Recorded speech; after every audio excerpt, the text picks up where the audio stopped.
smallest surface in all of combat sport. They meet in the center of the trigon and swing immediately. The trigon instantaneously showcases a fighter's skill and exposes their will. It is all over, just like that.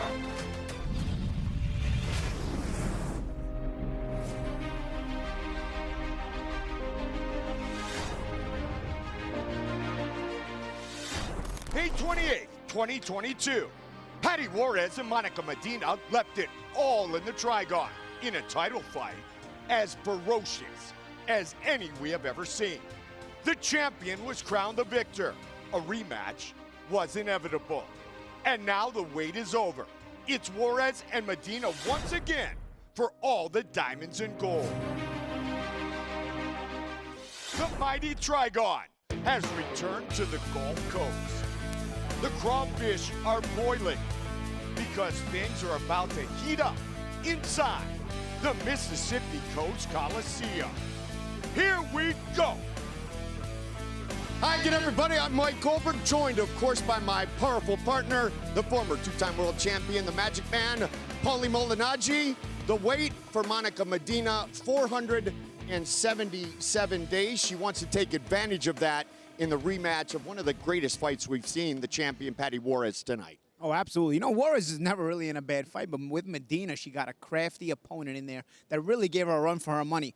Really, the crowds are kind of split as to which way the decision could have went. I personally thought Medina pulled it out. Juarez ended up getting a decision. Like you said, man, a rematch was inevitable. And, man, we've been waiting long enough. We really have. Paty Juarez had knee surgery. She said she feels great. Medina did tell us, Paulie, that the extra time, because this fight was supposed to happen in November of last year, but the extra fight in the time became a blessing because it's in her backyard again. Yeah, absolutely. It ends up being here. Didn't help her with the judges last time, no, but you know what? So I don't know how much the being in the backyard helps, but nonetheless, just the fact that they're back in the trigon up against each other is great for the fans here. It's great for them as well. And, you know, maybe we'll get a more clear-cut winner tonight. Who knows?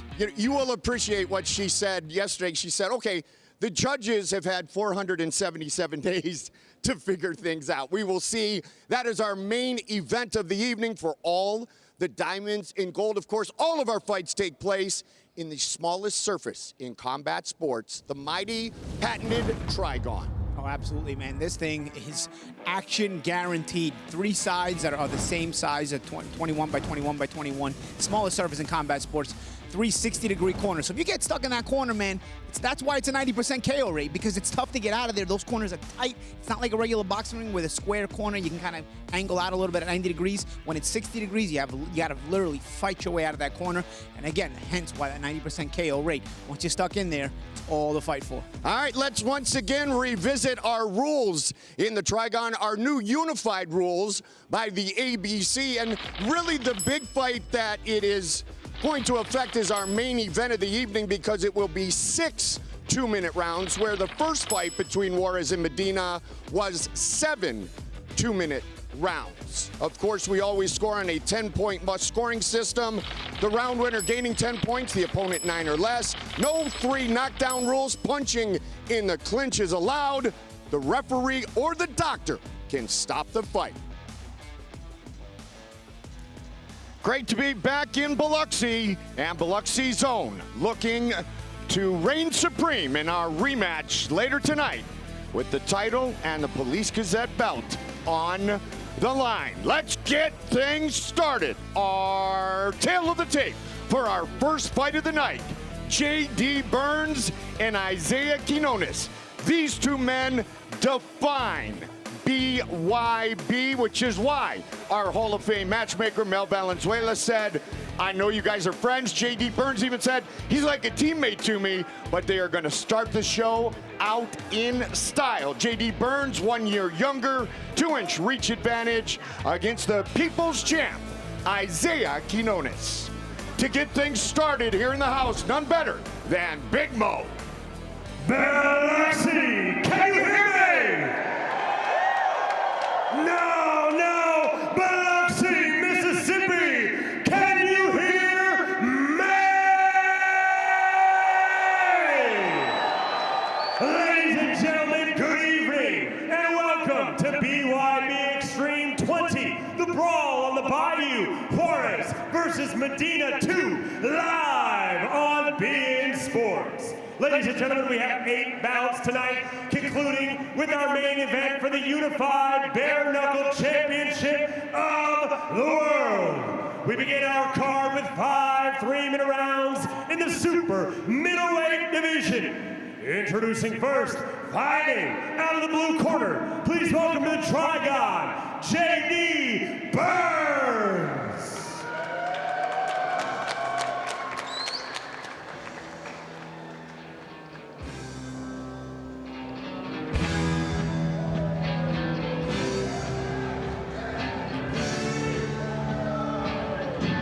He is the Berserker. J.D. Burns just earned his 4th degree black belt in Taekwondo. He always has the positive aggression. He always comes to put on a show. He did tell us, Paulie, in the fighter meetings, this is the first time he will battle someone who he really considers a good friend, as I said on the tail of the tape, a teammate. Both of them have similar paths, but they both want to be the man to get their arm raised. Then they'll probably go and have dinner together afterwards, but they're here to fight. And that's the thing. I mean, sometimes when you fight your friend, it's funny and ironic that you end up fighting a little harder, a little tougher. You feel like the enemy you know is a little bit easier to deal with or a little bit easier to get up for than the enemy you don't, where you're kind of a little bit apprehensive. I feel like, not to call them enemies, because like you said, they're friends, but when you're in there, you know, you've got to treat it like an enemy. You got that right. He is J.D. Burns, looking for his 4th win inside the Trigon. And his opponent, fighting out of the red corner, here is Isaiah Quinones.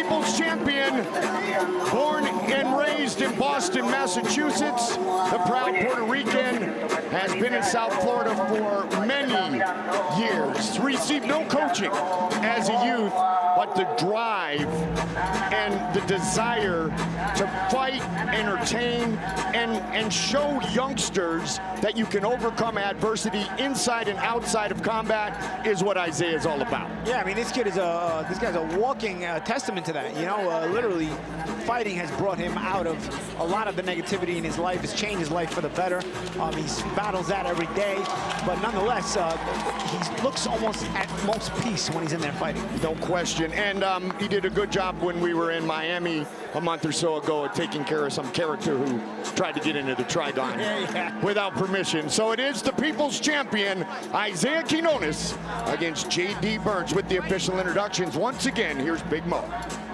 Ladies and gentlemen, our opening contest tonight is scheduled for 5 3-minute rounds in the super middleweight division. Our referee in charge when the bell rings, Bobby Wambacher. Let's meet the fighters. First, fighting out of the blue corner. He stands 6 feet, 2 inches tall. He weighed in at 164.9 pounds. He comes to us with a bare knuckle record of 3 wins versus 2 losses. And he fights out of Lakewood, Washington. Introducing J.D. the Berserker.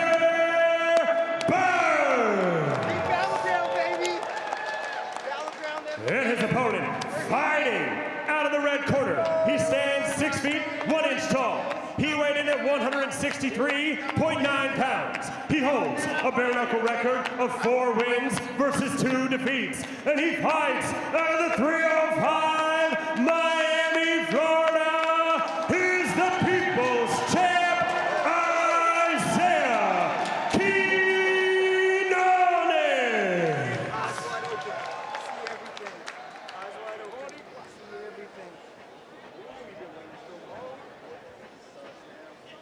J.D. Burns and Isaiah Quinones to get things started. Bobby Wambacher, our referee.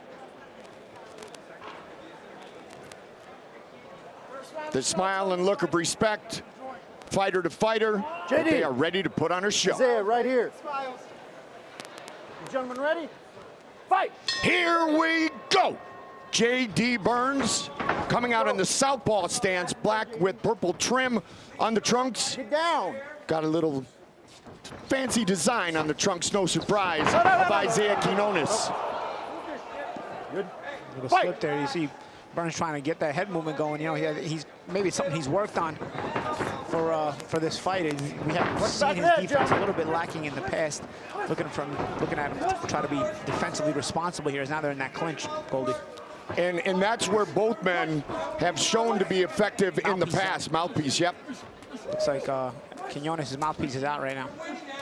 Both men trying to work the body here in this clinch position. Stop, guys. Separate. Bobby Wambacher going to get the mouthpiece back for the People's Champ, and the battle continues. Fight. Scheduled for 5 3-minute rounds. JD still in that southpaw stance. Big swing and a miss, and Isaiah trying to take advantage of it. Burns on the aggressive side here. Burns can be a rugged guy. You know, he's got to try to make this a little bit rough on Quinones. Quinones is the more physically talented guy, you know, athletic, has natural power. I think Burns came out with the right mentality to get that head movement going. You can't afford for a guy like Quinones with his kind of power to hit you clean. A good shot there by Quinones. And that's exactly what I'm saying, Billy. Yep. Big cut on the face of Burns. First 2 wins for Isaiah Quinones were in a total of 74 seconds. All 4 of his BYB wins have been by first round knockout. That long right hand again. But this time it is J.D. Burns with the answer. And J.D.'s really working that side of the body of Isaiah, Paulie. He sure is, he sure is. You see the blood on the shoulder of Quinones from the eye, side of the eye of Burns. But Burns is the kind of guy who won't go away easily. You've got to literally knock him out. But when you got the power of Quinones, you actually can do that. Let's see now is the second knockdown here. 6, 7, 8. Burns has to watch that right hand on the inside. There's 2 times he's been hit with the same punch. A short right hand by Quinones on the inside. Isaiah's been able to create space for another good right hand there. A little deception with that loopy left hand to get that off. Back in February, Isaiah suffered the first loss inside the Trigon since his debut back in 2020. Third knockdown of round 1, scored by the People's Champ. All 3 with the same hand, with the same shot. A little short right hand again by Quinones. Now Burns not using the head movement. He's trying to force his way in out of the southpaw stance. Another good right hand there by Quinones. He's got no defense for that shot. Nope. And a big first round for Isaiah Quinones. Oof. Oh, yeah. That one wasn't called a knockdown, but Quinones a good first round. Goes back to his corner calmly. Burns looking the worse for wear. Which win or lose is generally the case with the Berserker. Yeah. I thought a smart first round there by Quinones. You know, he didn't take too many chances in the clinches. He was smart. He stayed smart. He shot the shorter shots, the less complicated shots. Did the damage. I thought he forced Burns to take all the chances. And although Burns had a couple of decent moments, the big moments were certainly from Quinones, and who avoided the big damage.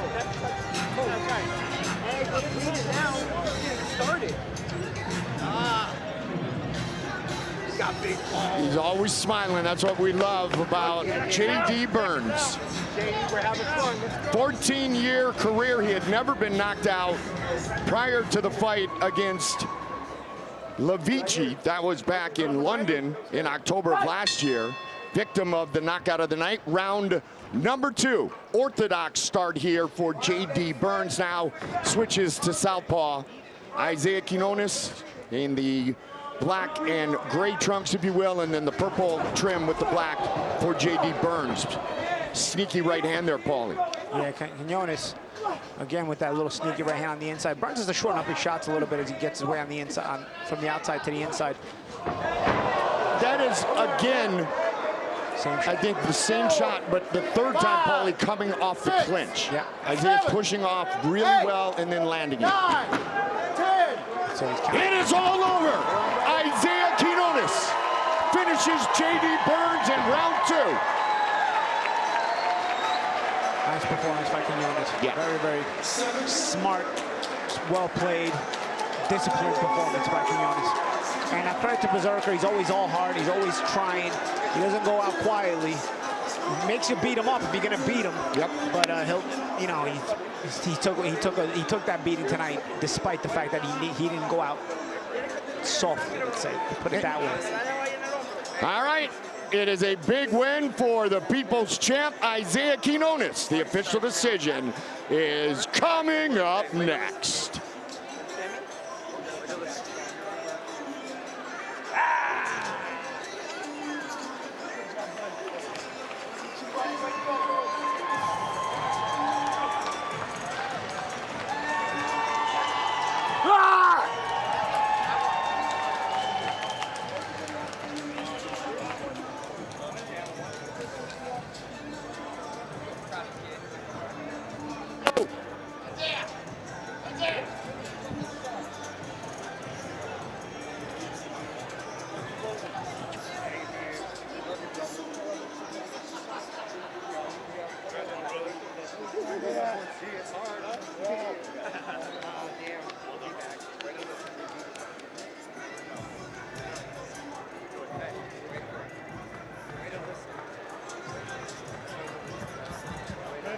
I don't think it would be bad to interview both guys.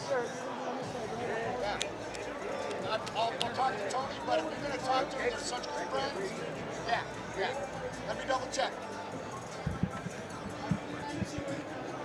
Interview both you guys. Somebody was supposed to throw a chair in when we started winning. Good fight, guys. Oh, good job.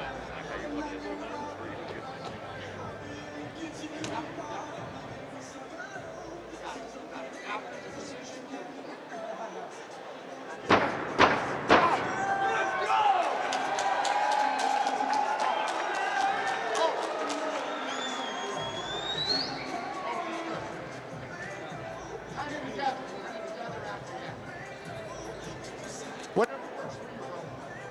Isaiah, quit flexing. I'm trying to hold my stomach.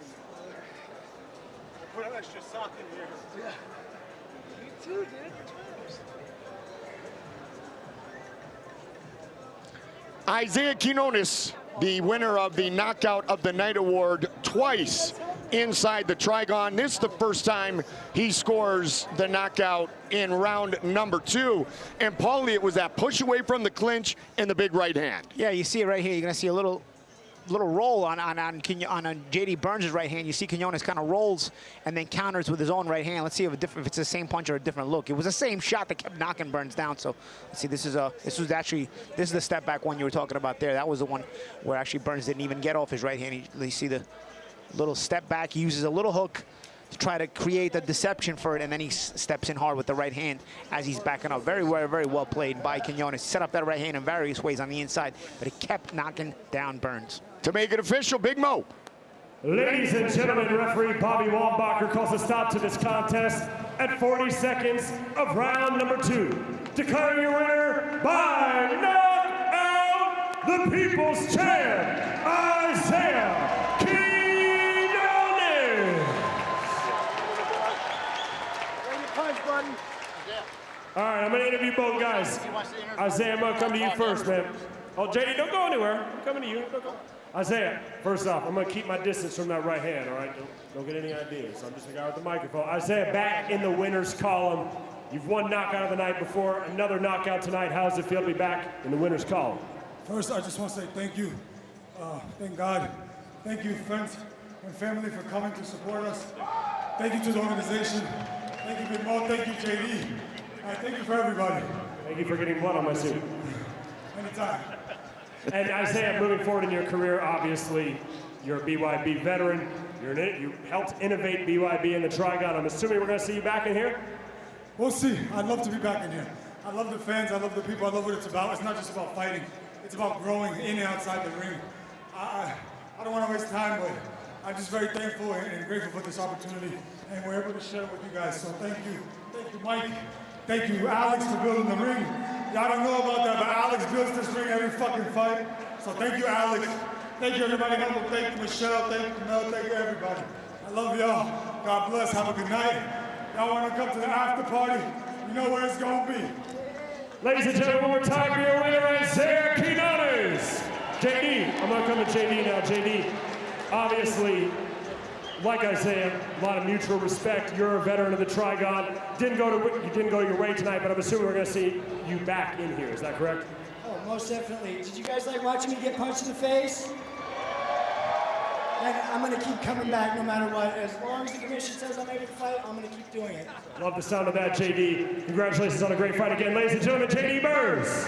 Class act, both men, as they battle. This one goes to Isaiah Quinones in our first fight of the night, and he may just be right up there for knockout of the night, number 3 of his BYB career. Coming up next, cruiserweight matchup.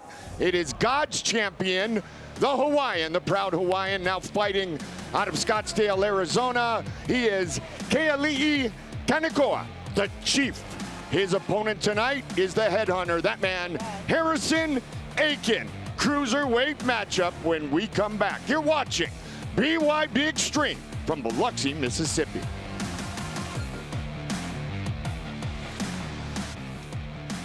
Saturday, October 21st, BYB Bare Knuckle returns to Rock Hill, South Carolina. As heavyweight champion, DJ Linderman defends his title against Rashad Poulter.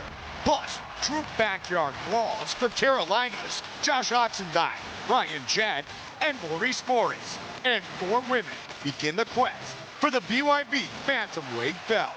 It's BYB 21. Visit BYBExtreme.com for tickets and information. Welcome back alongside the Magic Man, the former 2-time world champion, Paulie Malignaggi, Mike Goldberg.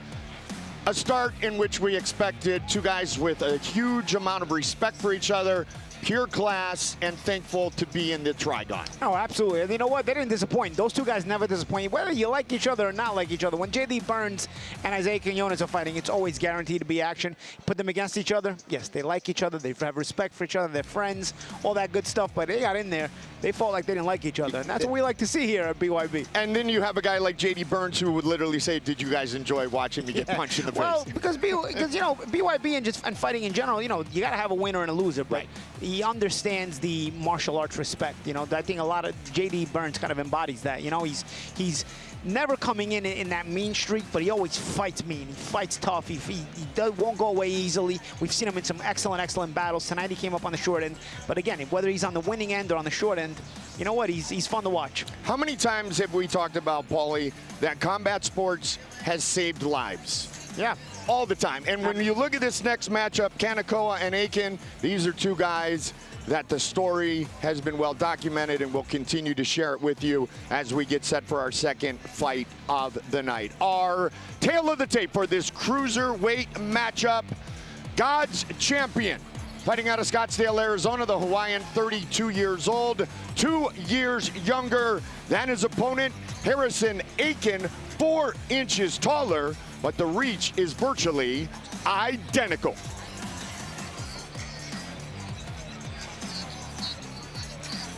Ladies and gentlemen, our next bout is scheduled for 5 3-minute rounds in the Cruiserweight division. It's brought to you by Buy Sell Clothing. Introducing first, fighting out of the blue corner, please welcome the Trigon, Kaelii Kovacs.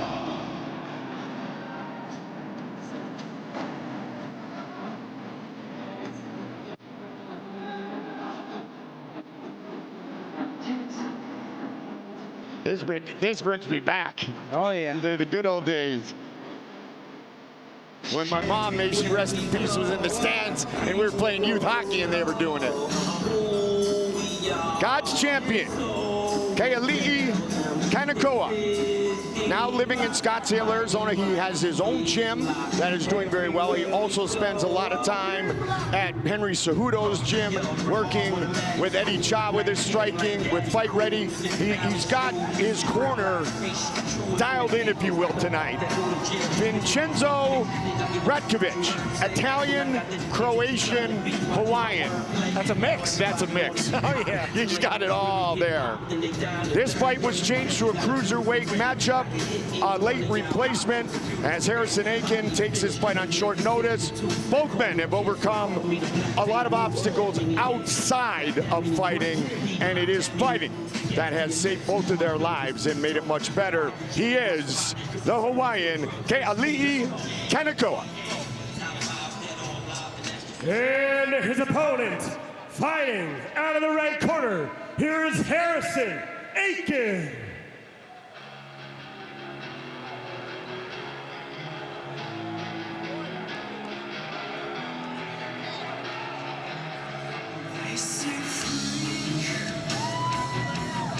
Harrison Aiken took this fight on a week's notice. 8 months sober, has his kids in place, and he said straight up, combat is what helped me. It was a way out of addiction, and he made an interesting comment in the fighter meetings, Paulie. He said, in a lot of ways, when he goes in for combat, when he goes in to fight, it is me against me, and that's just all of the inner strength that he has built. Well, you know what? That's a lot for a lot of fighters, really. When you look down to the bottom of it, a lot of times you tell yourself as a fighter, if I can be the best of myself, then nobody can beat me. That's what you tend to tell yourself that. So in reality, it tends to be you against you, because sometimes it's yourself that's blocking the best version of yourself from getting inside the ring or inside the trigon or inside the cage. You know, mental adversity or doubts or so on and so forth. So I think he understands that, and understanding that as a fighter is very important, because if all fighters can get the best out of themselves and you get in there, you're gonna have a lot more success. This one should be a good one. Kanakoa and Aiken with the official introductions. Once again, Big Mo. Ladies and gentlemen, this cruiserweight matchup is scheduled for 5 3-minute rounds and is brought to you live on beIN Sports. Let's meet the fighters. First, fighting out of the blue corner. Wearing the green, black, and white trunks, he stands 6 feet 2 inches tall. He weighed in at 185.9 pounds. He is making his bare knuckle debut, and he fights out of Scottsdale, Arizona, by way of Puna, Hawaii. Introducing Kaelii, God's champion, Kanakoa.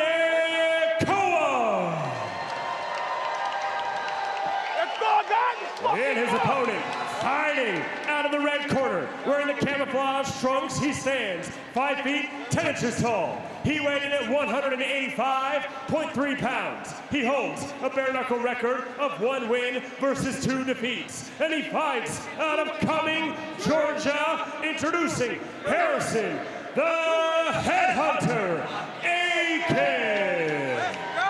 Our referee in charge when the bell rings, Brandon Hughes.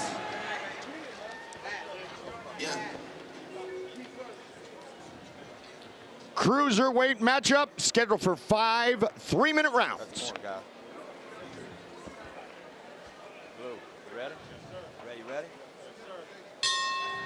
Here we go. Round number 1. Kanakoa in the kind of green, black, and white trunks. Got the camouflage and the southpaw stance for the southpaw. Harrison Aiken. Officially, this is, as Big Mo mentioned, the bare knuckle debut for Kanakoa, although he fought on our Trigon combat card in California. Yeah, he kind of was sort of his appetizer. Yes. Went against the very experienced and popular Curtis Millender. Talked a lot about what he learned from that experience as Aiken and Kanakoa get started here in the first of a potential 5. So Aiken trying to straighten out that left hand. Both guys were kind of coming in kind of wide early on. Kanakoa was still coming in a little bit wide. He's getting some of those shots in there, but not as clean as he'd like to. Maybe he might be best served to straighten out some of those right hands he's throwing. Watch the back of the head, guys. Go.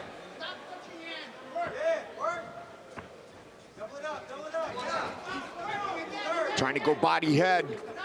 That's the thing, though. Sometimes you come in wide when it's lefty versus righty. Both guys coming in wide. The thing that gets there first is the heads. Yeah. You've seen they've banged heads once or twice already. You want to make sure those fists get there first, and the way you do that is to throw shorter shots. Both men look very relaxed in what is a non-relaxed atmosphere, if you will. But they both are trying to stick with their technique here tonight.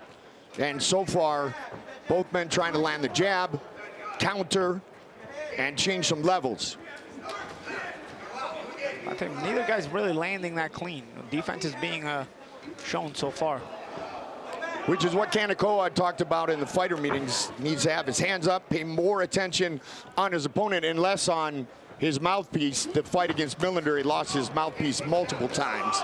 Now he pushes forward, and Aiken goes down. Yeah, Knuckle has a more aggressive mentality as you see Aiken getting counted now. 7, 8. Those guys were defensively responsible, but didn't look like Aiken was that aggressive. And you see as he goes down, he's not even getting up. Yep, it is all over just like that. Kaelii Knuckle victorious in round number 1.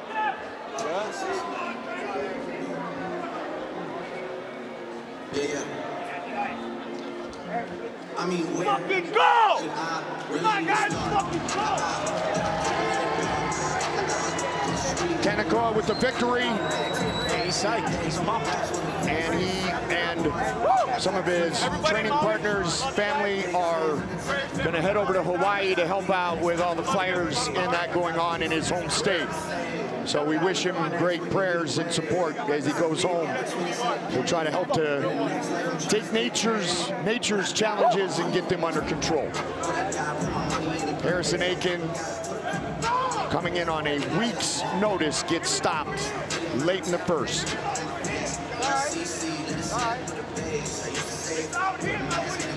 Take a look at how Knuckle finished it. It was a round where not a lot was landing cleanly, and then Knuckle was trying. Knuckle was a more aggressive guy, and finally he got some shots in there. So yeah, Aiken actually doesn't take too many clean shots here, but it seems like he was just overwhelmed, took some shots maybe to the side of the ear. But even here, nothing lands too cleanly. It just seemed like Aiken sort of was intimidated by the aggressiveness of Knuckle. You saw Knuckle was a more aggressive guy throughout the first round, even if, again, like I said, I don't think he was landing too cleanly. But I think once he stepped on the gas just a little bit, tried to really bully Aiken, and Aiken wanted no part of the fight. So Knuckle earns his first bare knuckle win, finishing Harrison Aiken in the very first round to make it official. Big Mo. Ladies and gentlemen, referee Baron Hughes calls a stop to this contest at 2 minutes, 17 seconds of the very first round, declaring your winner by knockout, Kaelii, God's champion,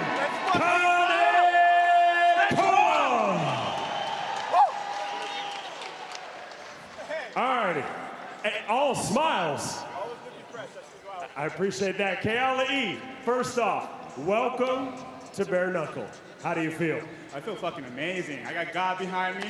I got everything I need. Family, friends, the love and support from BYB, and all my supporters back home. Everyone in Maui too, shout out to them that suffered and still suffering right now. I love them from the bottom of my heart, but I'm happy now to be here to solidify my foundation with BYB, and I'm gonna be here for a very fucking long time. Now, I mean, that's how you want to start off a bare knuckle career, a first round knockout. You stepped on the gas from the very first bell. Did you know going into this that you were going to be the one to have to push the pressure and push the pace? I have a lot of good cardio. The main thing for my last fight was just not letting my hands go. And I believe in myself this time because I have someone that's behind me, not just God, but a fucking army. So these hands, I just gotta let them fly. And I'm telling you, line them up, BYB. I'm coming for every single fucking person in cruiserweight, welterweight. I'm sorry to say it, but I'm coming for you guys, for real. Now, you touched on it. Obviously, you're a proud Hawaiian. You have members in your corner that are actually firefighters as well. You were talking about how you plan on getting involved and going back to Hawaii and helping the community. You touched on it briefly. Any message for your people back home, for Hawaiians that are being affected by everything going on? Keep staying strong, guys. You guys are amazing home. The thing about Ohana and the Ohana spirit, the love and aloha, we embody that as Hawaiians. So regardless, even in this fight, the love there for my opponent is going to be tremendous because we are putting everything on the fucking line. So shout out back, not to derail myself from the real subject. All love to them, stay strong. And if you guys can, please go over to Maui's page, Foundation, support. The people need it right now. Well, you go like God's champion, your people's champion, your Hawaii's champion as well. Ladies and gentlemen, with his first victory inside the Trigon, Kaelii, God's champion, Kovacs. Ohana indeed for the proud Hawaiian, a true family man headed home to be with his Ohana and try to help out in any way possible. Big victory for that young man. Coming up next, he is back. Harold McQueen fought for the belt just 38 days ago, but he has a tough Ukrainian, and that man, Alexander Sitarhcuk, here tonight. He is looking to impress in his debut. McQueen is looking to get right back to his winning ways. That lightweight matchup when we come back to Biloxi, Mississippi.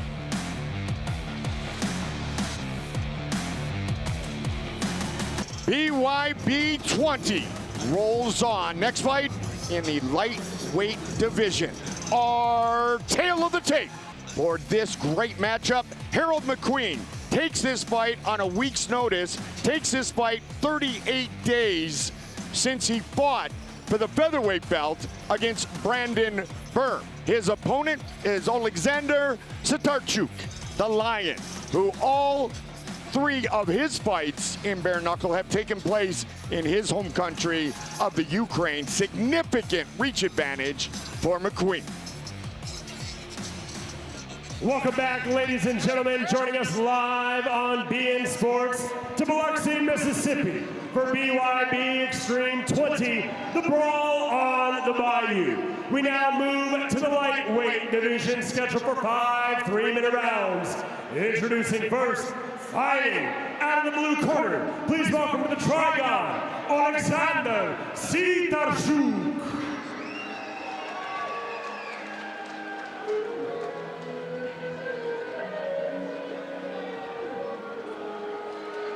You see the proud Ukrainian with the flag, his trunks also representing his own nation with the yellow, blue, and white. Hawaii has some different battles that they're going through. Of course, it's well documented, the battles that the Ukraine is going through, Paulie. And it really is no different than an Alexander Usyk when you talk to Alexander Sitarhcuk, because he feels the same way about representing his home nation. Yeah, you know, it's a tough time for that country right now, and I think the fighters that get in the ring or the Trigon of the cage that represent Ukraine have a little bit more of a chip on their shoulder. You know, it's a chance for their country to have something positive every time one of their own wins in any sporting event. But especially right now, when you're living in a country that it doesn't have a lot of things going for it, dealing with such negativity and such adversity, I think just to get a little bit of that distraction, try to see somebody from your country, someone in your shoes, from someone from where you're from, winning, giving positive vibes. I think it gives them a little bit of a good distraction, and that's what guys like Sitarhcuk and Usyk and all these guys from Ukraine, I think that's what they try to represent every time they get in there to fight. And his opponent, fighting out of the red corner, here is Harold McQueen.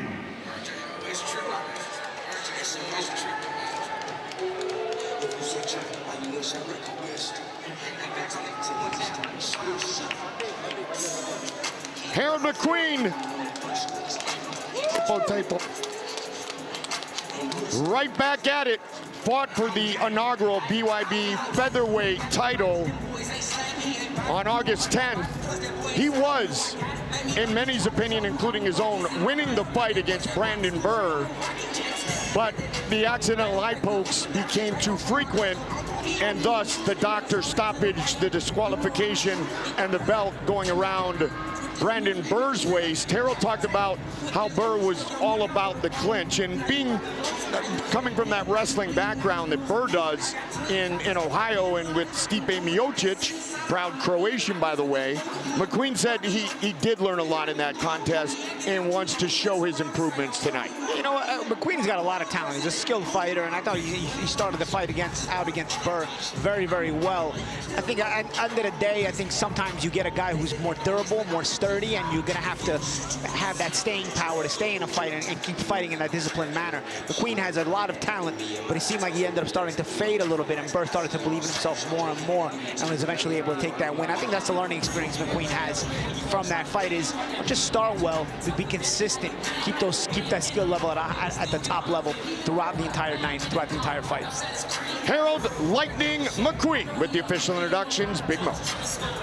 Ladies and gentlemen, this lightweight contest is scheduled for 5 3-minute rounds and is brought to you by GC3. Our referee in charge when the bell rings, Bobby Wambacher. Let's meet the fighters. First, fighting out of the blue corner, wearing the trunks, donning the flag of Ukraine. He stands 5 feet 5 inches tall. He weighed in at 134.5 pounds. He holds a bare-knuckle record of 1 win versus 2 defeats. And he fights out of Miami, Florida, by way of Mariupol, Ukraine. Introducing Alexander Lion Sitarhcuk. And his opponent, fighting out of the red corner, wearing the black trunks with red trim. He stands 5 feet 8 inches tall. He weighed in at 134 pounds. He holds a bare-knuckle record of 1 victory versus 1 defeat. And he fights out of Oakland, California, introducing the former world championship contender, Harold Lightning McQueen.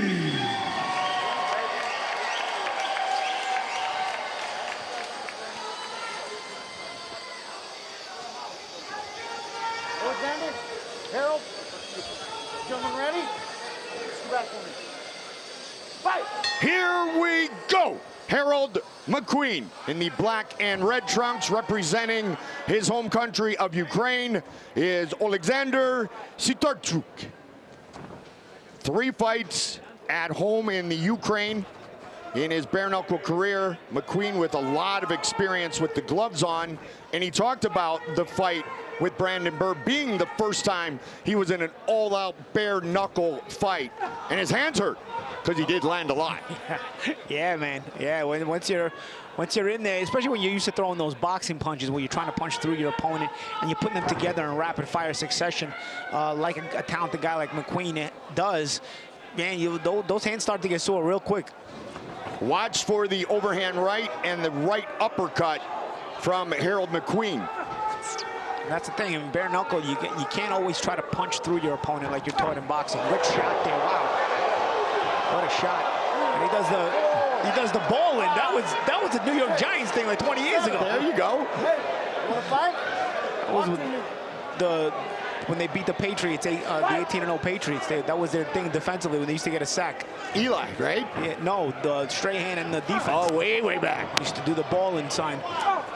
Well, he was balling there, and he continues to land frequently. Oh, and down he goes again. Yeah. Great start for Harold McQueen. McQueen is so excited he lost his mouthpiece. He's still balling, but he's got to get the mouthpiece up.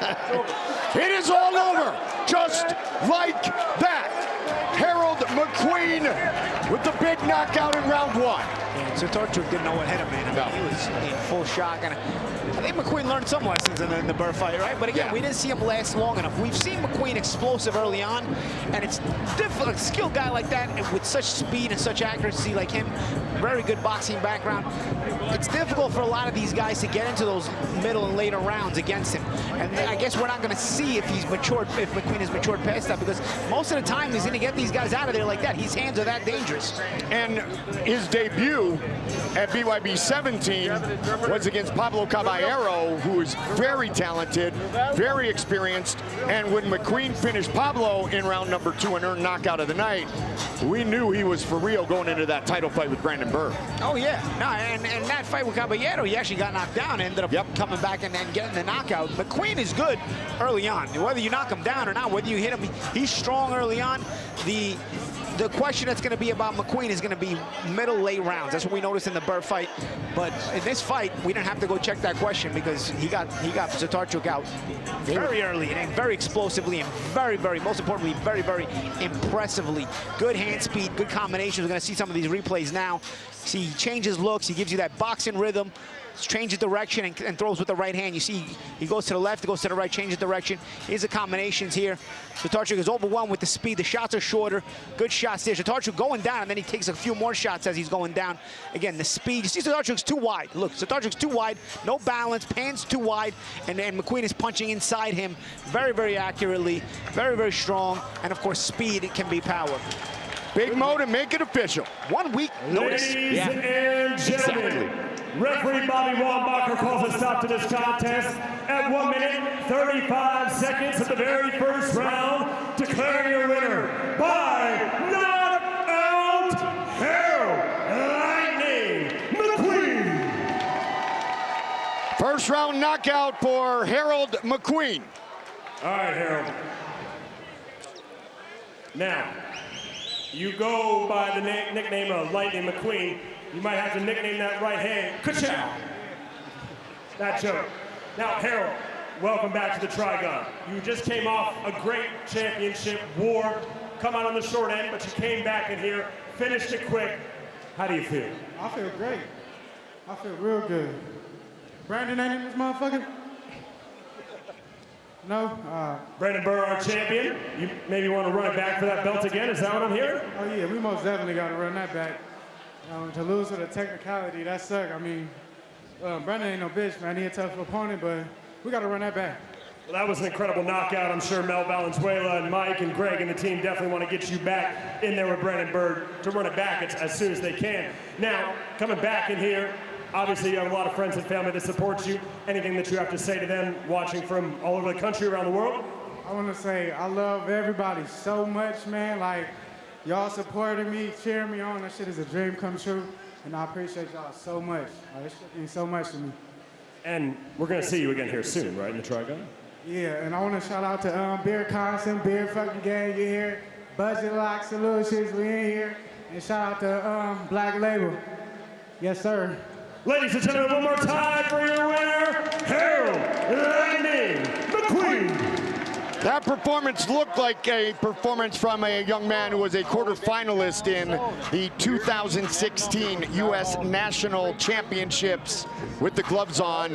Harold McQueen finishes his opponent in 95 seconds. That performance was a performance by a guy who wants to get another shot at the title that Burr has. That's what that performance is like, and he made a strong case for it with that win tonight. On a week's notice, as you pointed out, Paulie, 38 days since the title fight. Coming up next, two men set to make their bare knuckle debut.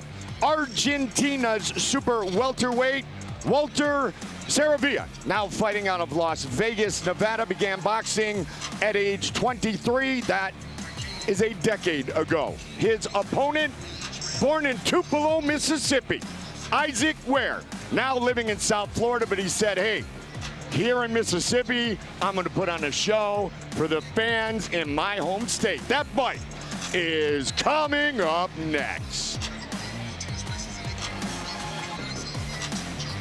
Saturday, October 21st, BYB Bare Knuckle returns to Rock Hill, South Carolina.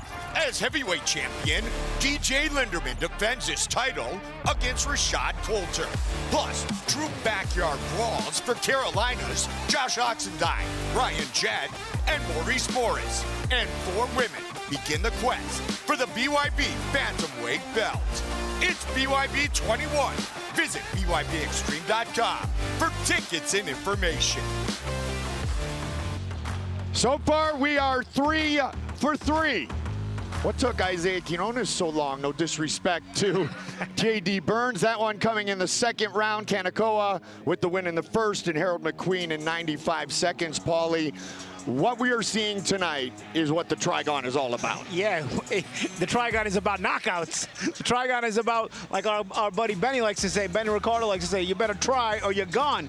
Well, guys ain't trying hard enough tonight because they're gone pretty quickly. Now, we have learned over the years to wear dark suits, but can you show your additional wardrobe for the extra blood that might hit? Our BYB teammate, Don Povia, hooked me up with this barbershop BYB cape so that my suits stop getting bloodstains on them because we've ruined enough of them already. Indeed we have. So Paulie styling the Magic Man as always, and so far our fights have been tremendous, and we look forward to the debut coming up next. I don't think I have any blood on this one either. The fights are so quick, nobody's even getting the chance to bleed too much. That's okay. That's okay. We're good on that. We're good on that. All right, let's take a look at our tail of the tape for our next matchup. Two men making their debuts.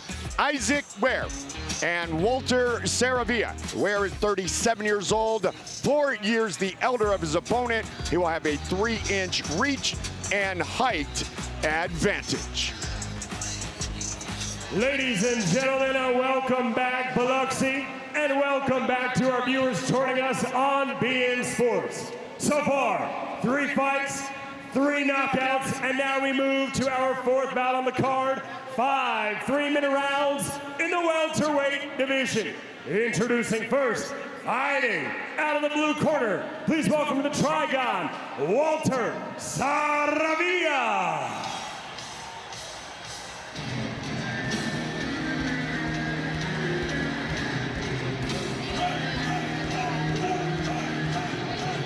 Born and raised in Argentina.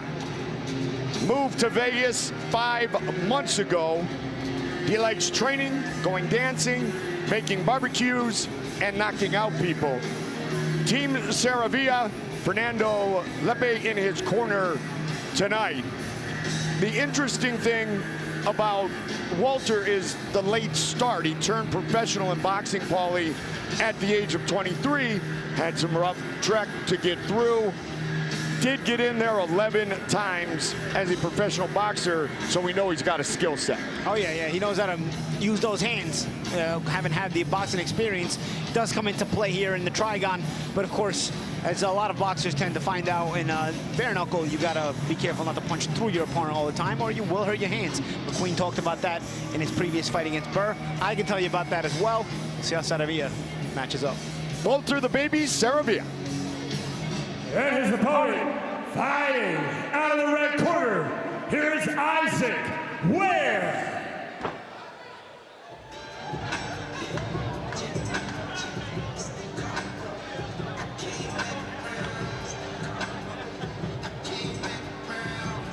Product of hard work, determination, and being the Iron Man. And we asked him why the nickname the Iron Man.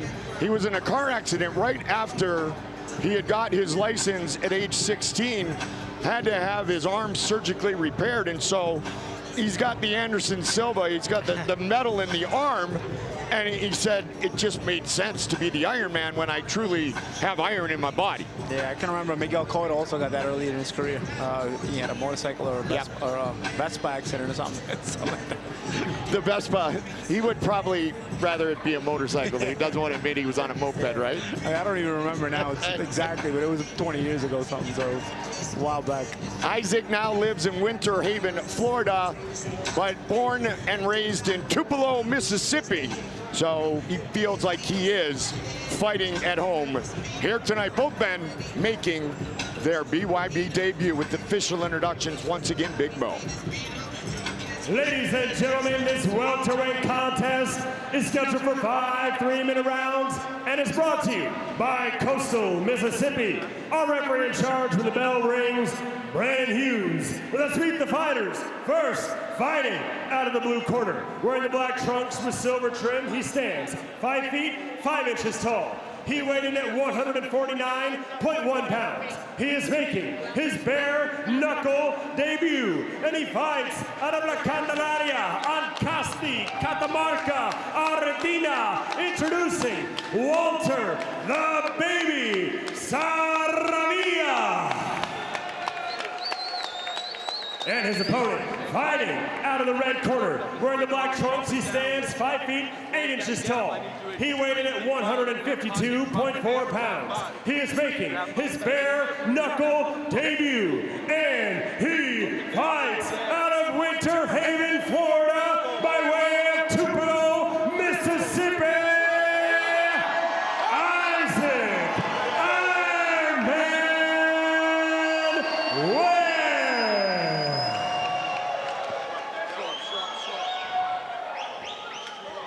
2 weeks notice for Isaac, late opponent change.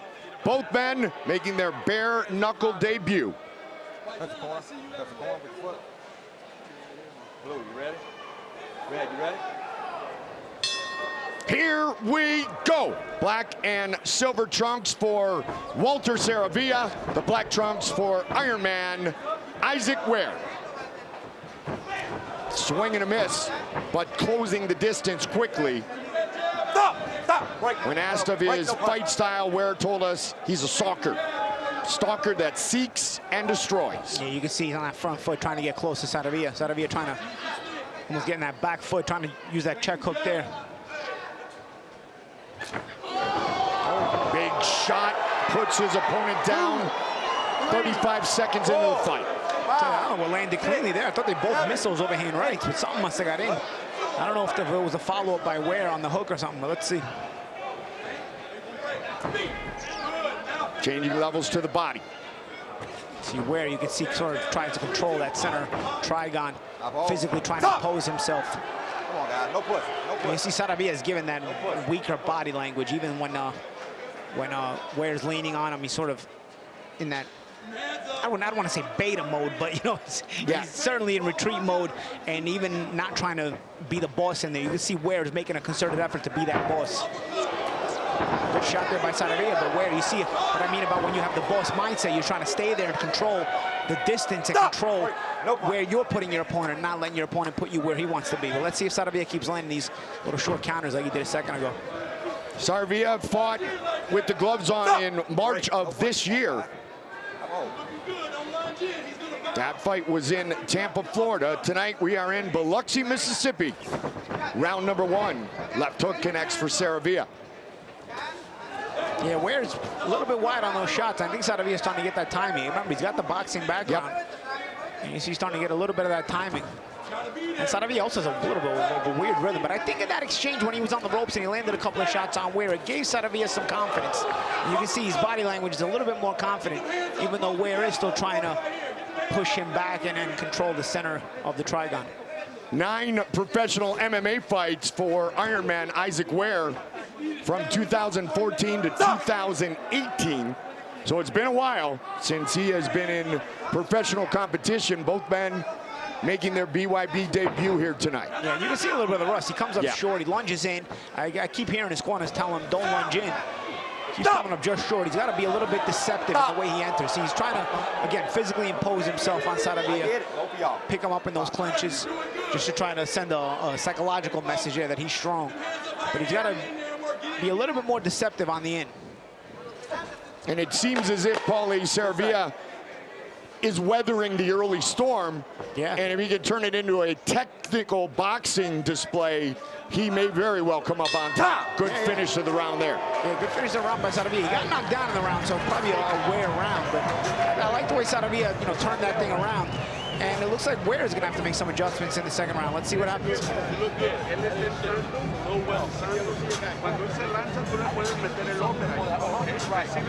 thing over and over again. Break the other way. Come back.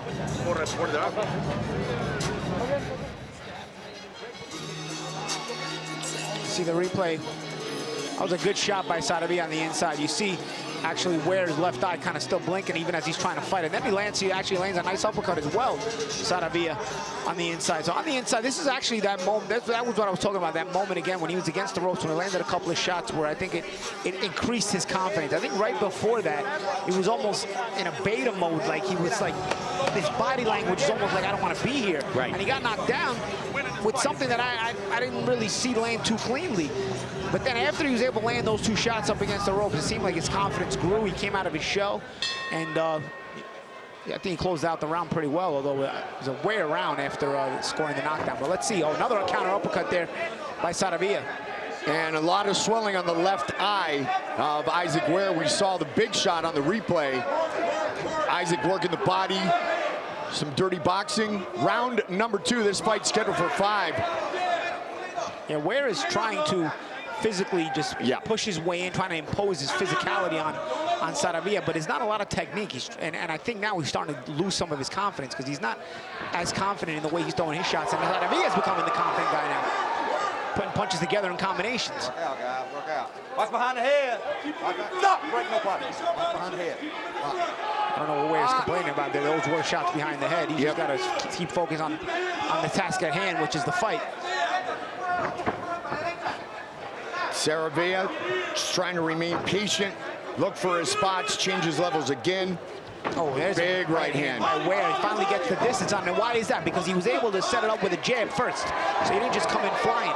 Although Saravia now, who's confident, you're not going to push him away from you anymore by landing a shot like you would have early in the first round.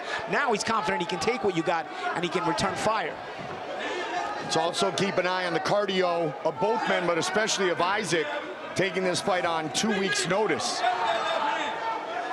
And also Isaac, a guy who throws everything hard, so it also will affect your conditioning.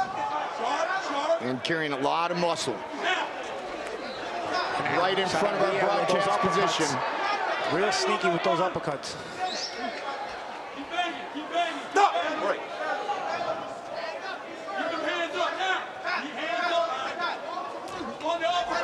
Number 2. You see again, Saravia is ready with that uppercut constantly, so Ware's got to, there it is again. Ware's got to be careful in the way he lunges in. He's giving that uppercut to Saravia on platter, and Saravia keeps taking it. And that's why the left eye of Ware is so swollen underneath, because he keeps walking into those uppercuts. Shot on the break. Ware is losing.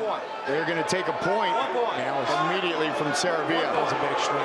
Yeah. But every time we're here, we get some weirdness here from the officials. I don't know about that.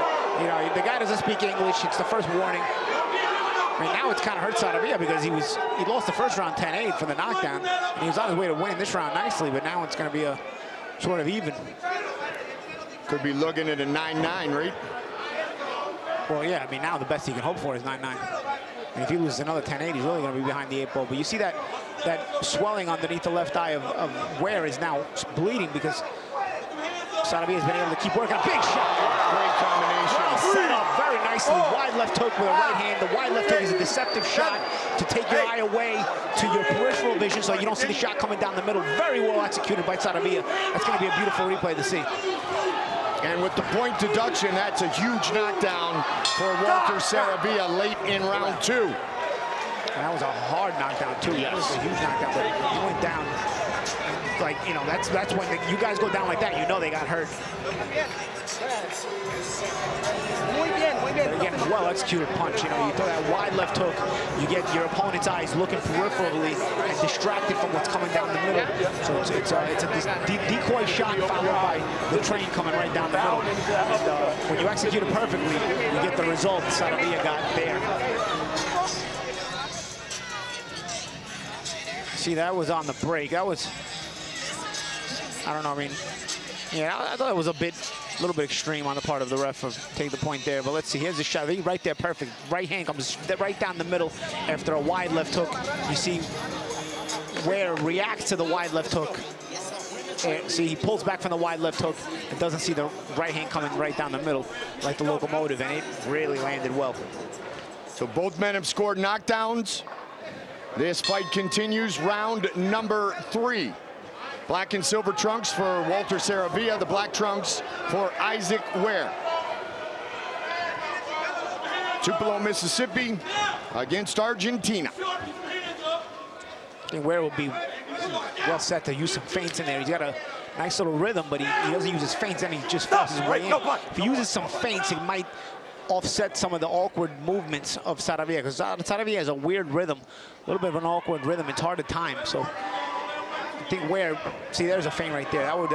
Maybe he's listening to me, Goldie. Yep.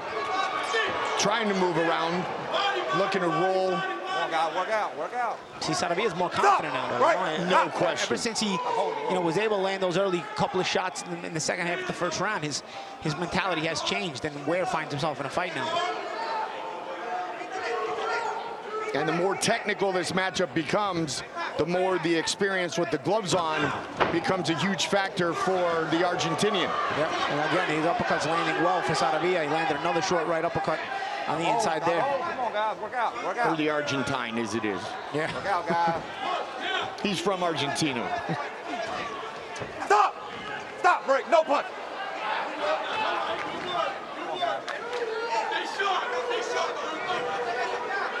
Midway point of the fight. scheduled for 5 3-minute rounds. See, Saravia had, oh, good uppercut again. Again, that right uppercut by Saravia, and I think that might have closed the show. 5. That might have ended it. 7, 8, 9, 10. It is all over. Walter Saravia finishes the fight in the 3rd round. You know, earlier in the night, we saw one punch that was not made an adjustment to by one guy, was J.D. Burns. Couldn't make an adjustment to the short right hand by Isaiah Quinones. This fight, it was that right uppercut of Saravia, and Ware just could not make an adjustment to it, kept falling in, and Saravia kept making him pay with that right uppercut, short right uppercut. It doesn't look like a whole lot, but it keeps landing. It caused the swelling, then it opened it up into a cut, and then finally it's that shot that ends this fight tonight.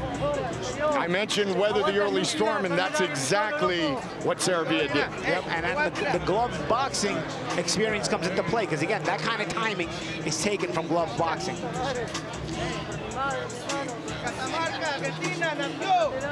Been in Las Vegas for 5 months. He said coming into the fight that it was all about him being ready, him being prepared, and one of the big things was going to be his experience, and it was showcased, Paulie, as the fight continued. Oh, you got that right. You see some of that replays now. Let's see if we see the end here. You know, the wide left hook was also something. There's a right uppercut. That's the one that ended. But the wide left hook was also something we saw Saravia using consistently. It didn't land there, but sometimes it landed, and it is also what set up the other knockdown, which was the straight right hand. Here, we're going to see a better look at the uppercut. There it is again, right there. Boom. See, it doesn't look like a whole lot, but man, I'm telling you, when there's those kind of shots, it's coming from underneath. It's got a lot of leverage. You don't see it coming most of the time. Also with Ware, it had landed several times, so it already caused damage. It's bothering him, and then he finally took his last one, and he's like, I can't do this anymore. With the official decision, here is Big Mo. Ladies and gentlemen, referee Brandon Hughes calls a stop to this contest at 1 minute, 42 seconds of the 3rd round. Declaring your winner by knockout, Walter the Baby Saravia.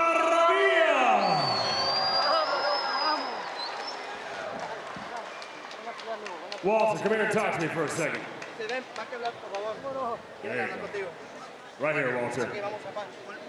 Perfect, got translator. Walter, first and foremost, welcome to Bare Knuckle. You made your debut with a victory. How do you feel? Muchas gracias, la verdad que mi primer pelea. Estoy muy contento por la victoria. Se la dedico a mi madre, a mis hermanos allá en Catamarca, Argentina, y para toda la gente que me apoya. I'm very thankful for the opportunity of being able to perform here for BYB. I want to say thank you to my mother, my sister, my family back at home, and anyone who's supporting me here in my professional debut tonight. Now I was listening to Paulie and Goldie and our commentators at ringside. They were talking about your awkward style. You're almost kind of hard to pinpoint. Did you know that you were going to have a stylistic advantage with your boxing background? Tienes un estilo medio raro, ¿verdad? Te mueves bastante. Los comentaristas, de hecho, estaban diciendo del estilo. Tú tenías una ventaja, sientes que tenías una ventaja con eso. Sí, sabía que mi rival venía de la MMA. Bueno, yo practico boxeo. Así que bueno, sabía que tenía esa ventaja de poder boxearlo y se me dio. Now, I'm sure. So I was aware that he was an MMA fighter. I didn't know very much about him, but that's why I stick to boxing, and I knew that bare knuckle is a striking game. Now, I'm sure you have some friends and family watching you all over. Anything that you have to say to them? Dice, tienes amigos, fanáticos alrededor del mundo. ¿Algo que le quieres decir a ellos? Muchas gracias por su apoyo y también aprovecho para saludar a la gente de México, que hoy es el Día de la Independencia. Tengo muchos amigos por allá, también estuve viviendo un tiempo, así que ahí va mi saludo para la gente de México.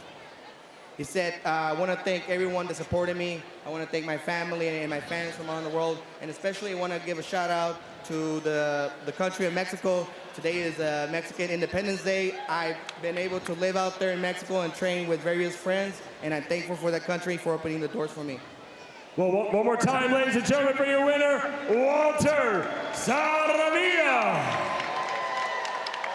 The point that really resonates, Paulie, is that bare knuckle is a striking game, and the true striker was able to take advantage of it. Yeah, absolutely, man. He was a little bit more versatile.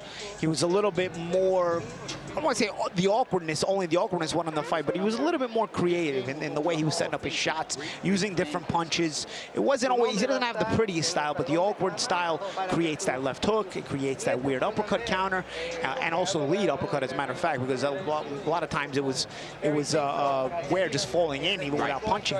And then also that weird left hook also set up that straight right hand, because when the punches are coming so wide, I tell you, the Ware got knocked down very hard with that right hand, because all those punches are coming wide, all of a sudden the last thing he expects is a straight shot coming down the middle like that, until he never saw it coming. The kind of punch that Walter Saravia has thrown thousands of times in his life. So congratulations on a big day. He gives love to the Mexicans and all the training there, and you can see the heart and determination of the young man from Argentina. Coming up next, he is now of age, Julio Tanori, and he is about to take on Too Swift, that man, Jeremiah Potts. Potts, for the first time, will enter the Trigon. Tanori, 21 years old, a win in BYB, a win in Trigon Combat, and looking for another impressive win here tonight in Mississippi.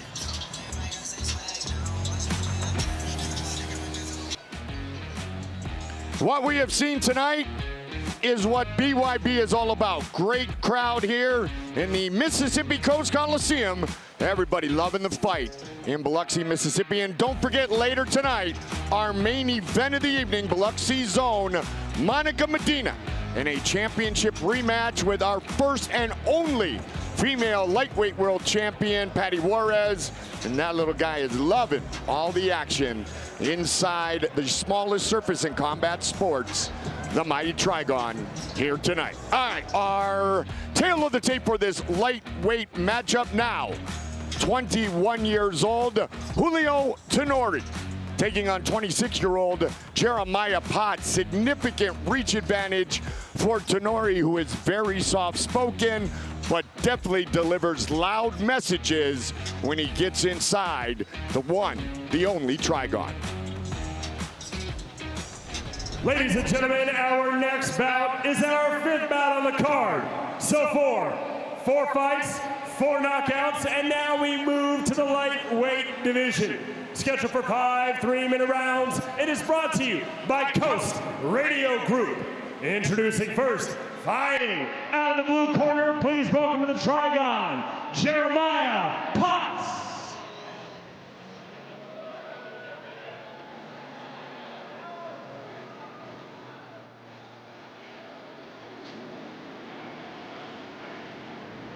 Jeremiah checking to see if the picture on the big screen of him looks handsome. I think he approves. Couple of victories in his professional boxing career, 36 amateur bouts. He did make his bare knuckle debut in December of last year, taking on Alberto Rodriguez, the Cuban southpaw, who was 15-0 as an amateur and is now 3-0 in his bare knuckle career. The one thing Potts said with all the experience with the gloves is it's not boxing. It is a whole different world. He did have a tough weight cut, so this one is contracted at 137 pounds. Spent some time at Futures MMA, Jeremiah Rodriguez, but he said it's all about him, all about what he has done with his own skills. He trains himself, and he will have his arm raised, he hopes, in a matter of 15 minutes or less. And his opponent, fighting out of the red corner, here is Julio Tanori.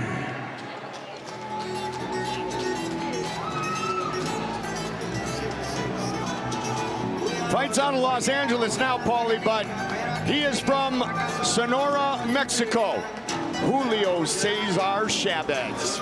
6 world titles, 3 weight divisions, 37 title fights, 31 title fight victories, 27 title defenses. You got Yori Boy Campos, Castillo, Oscar Valdez. There's something in the water in Sonora. Yeah, and this guy took the gloves off, and he knows how to use those, put those skills to the test as well here inside the Trigon. Been very impressed with Tanori every time we've seen him here in the Trigon. So tonight, let's see how he does against Potts. When you talk to him, he is so soft-spoken, so polite. He's a young man, but man, when he stepped in against Toby Misek, wow, did he put on a show. And then equally as impressive as he said, we went bowling, and he got a shot that woke him up early against Benji Gomez, but finished him impressively in Trigon combat. So it looked to go 2-0 in bare knuckle, but 3-0 in the Trigon. Julio Tanori, you can be average or you can be savage as he takes on Too Swift, and here's Big Mo. Ladies and gentlemen, this lightweight contest is scheduled for 5 3-minute rounds and is brought to you live on BN Sports. Our referee in charge when the bell rings, Bobby Wambacher. Let's meet the fighters. First, fighting out of the blue corner, wearing the green trunks with black trim, he stands 5 feet 7 inches tall. He weighed in at 136.2 pounds. He holds a bare knuckle record of 0 wins versus 1 loss. And he fights out of Broward County, Florida. Introducing Jeremiah Too Swift Potts. And his opponent, hiding out of the red corner, wearing the black trunks, he stands 5 feet 9 inches tall. He weighed in at 134.9 pounds. He holds an undefeated bare knuckle record of 2 victories versus no defeats. And he fights out of Los Angeles, California, by way of Nacozari de Garcia, Sonora, Mexico. Introducing Julio Tanori.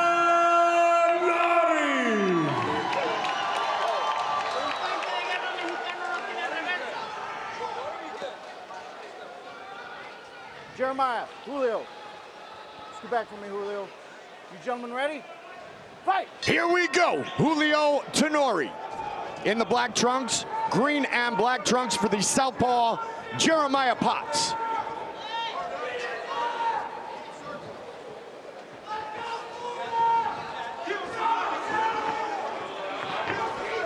Tanori trying to overwhelm Potts early. And that's how Tanori is. He's good, but he's also enthusiastic. He's also explosive. And he tends to overwhelm you if you're not ready for that quick start that he tends to have. Big body shots, but answered by Potts. And Potts just went down with a feint there. Yeah, I think he was still feeling the shot from before they got through the guard. Another thing about bare knuckle, you can't just cover up like you can in boxing where you'll take the shots on the gloves. It is all over just like that. Julio Tanori, 2-0 in bare knuckle, 3-0 in the Trigon, and his next opponent could very well be our champion, Mark the Shark Irwin. But more on that in the weeks ahead.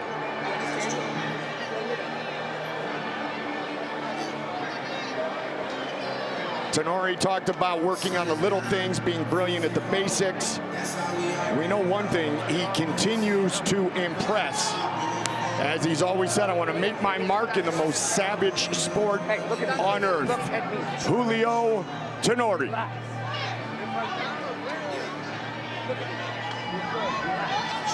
It was an overwhelming flurry of punches thrown by Tanori, close distance. Yeah, I think, Potts is trying to block everything, and probably, the thing about when you're trying to block with your bare hands is sometimes that knuckle can get through a little bit. And then you see right before he goes down with that feint, he actually was trying to paw at his hand, and then he puts his guard back up because Tanori's coming for another attack, but then it just winds up being a feint, and Potts goes down. But I think he's pawing at it right before that. This is I think, let's see. It might have been that first right hand, Paulie, that really hurt him. Let me see. I don't think it was this one. I think he was on the ropes. Let's see. He was on the ropes when he took a flurry. This is a little bit of wrestling here. None of this is an uppercut there, but Let's see, it's one of these shots here. Let's see, yeah, see, something had already gone through because he's rubbing it. Yep. And that's what ends up continuing to bother him, and he doesn't beat the count. Boom. That first right hand was special. A big delivery. And that was the one.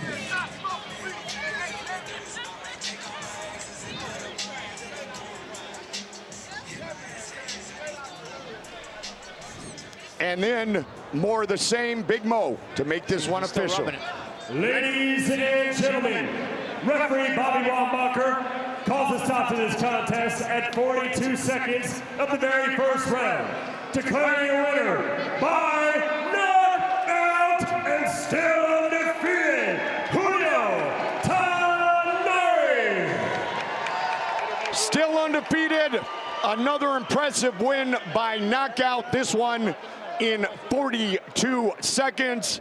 A title shot could be forthcoming. Here's Big Mo again. Julio, first off, congratulations. Still undefeated. I'll start with an easy question. How do you feel? I feel good. I'm glad it's over. Over quick. Did you have an idea that it was going to be that quick? I knew I was going to get to work. Now, moving forward in your career, undefeated, are you staying to looking? Do you want to stay in the Trigon? You want to get some more action here quick? Hey, man. Don't hesitate on us now, Julio. We love watching you, man. Come on now. Yeah, I'll be here for sure. There, that's what I'm talking about. We're trying to get that belt, man. We're trying to get that belt, so I'll still be here for a little longer. Now, it sounds like we have some Julio Tanori fans here tonight. Is that correct? We have some signs for him? Anything that you want to say to your support staff that are both here in Mississippi and watching you from around the world? Yeah, I want to thank all my supporters, all my sponsorships. I want to shout out to the Grain Cafe, Hill Street Boxing, Bonded Roofing, ICI Construction. Thank you guys for all the support. Now, I believe you recently turned 21, so ladies and gentlemen, let's give this man a drink one more time for your winner, Julio Tanori. Soft-spoken but speaks loudly in the patented mighty Trigon, Julio Tanori, 2-0 in his bare knuckle career. This one took just 42 seconds.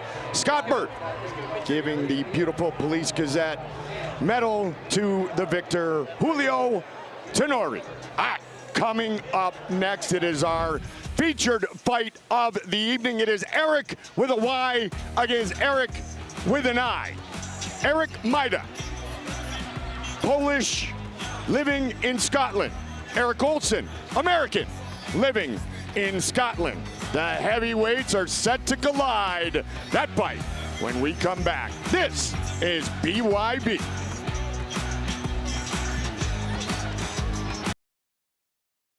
Saturday, October 21st, BYB Bare Knuckle returns to Rock Hill, South Carolina.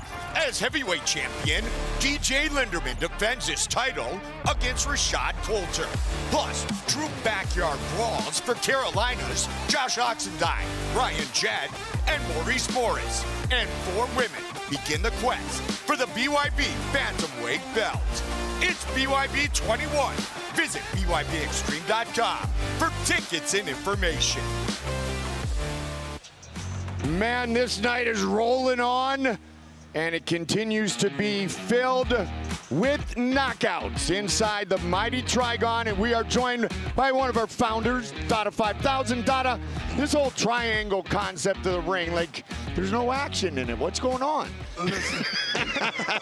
Listen, it's truly a game changer, a breath of fresh air to combat sports. As you've seen, I say it often, every fight will be a finish. Nothing in the mighty Trigon ring is going to go the distance, and that just may come to fruition tonight. So far, so good. You know, Paulie and I are so blessed to be with you and be amongst the growth of BYB, and we are truly on a meteoric rise.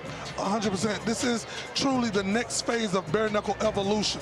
You know, we have every component you guys. Look at the team, look at the style.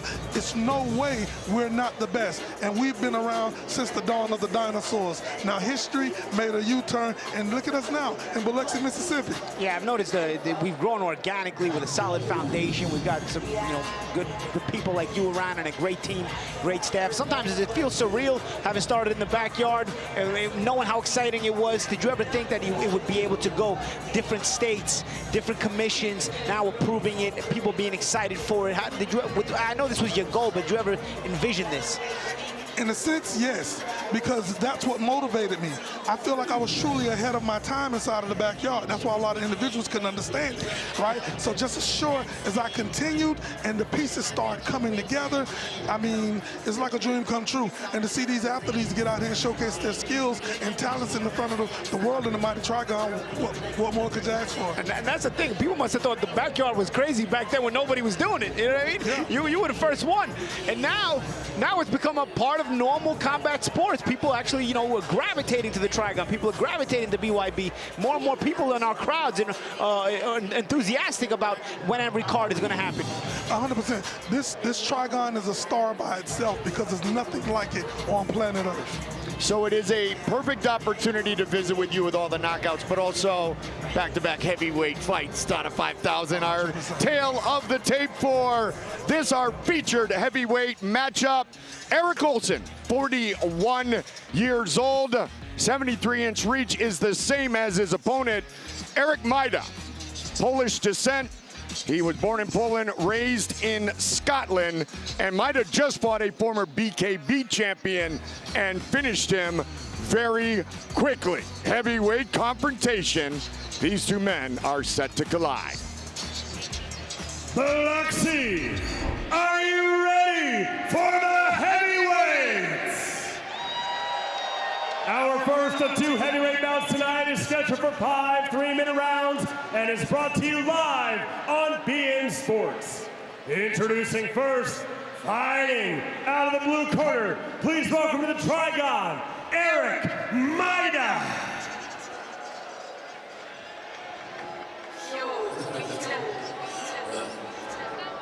Tell him. Man, I got you next to the right. I think I might get to the left.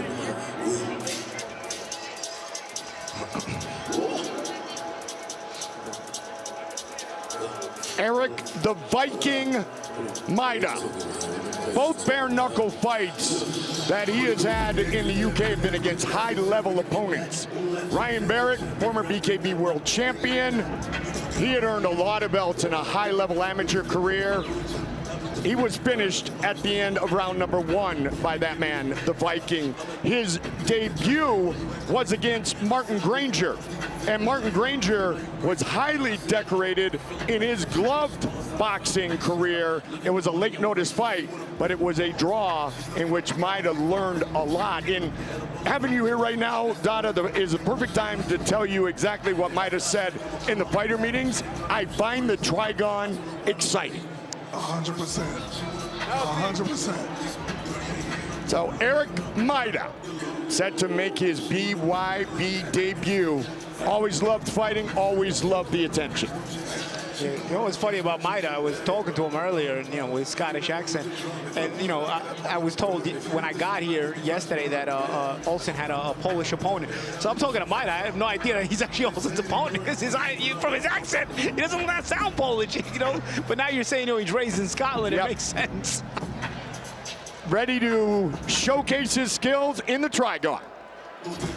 And his opponent, fighting out of the red corner, here's Eryk Olsen.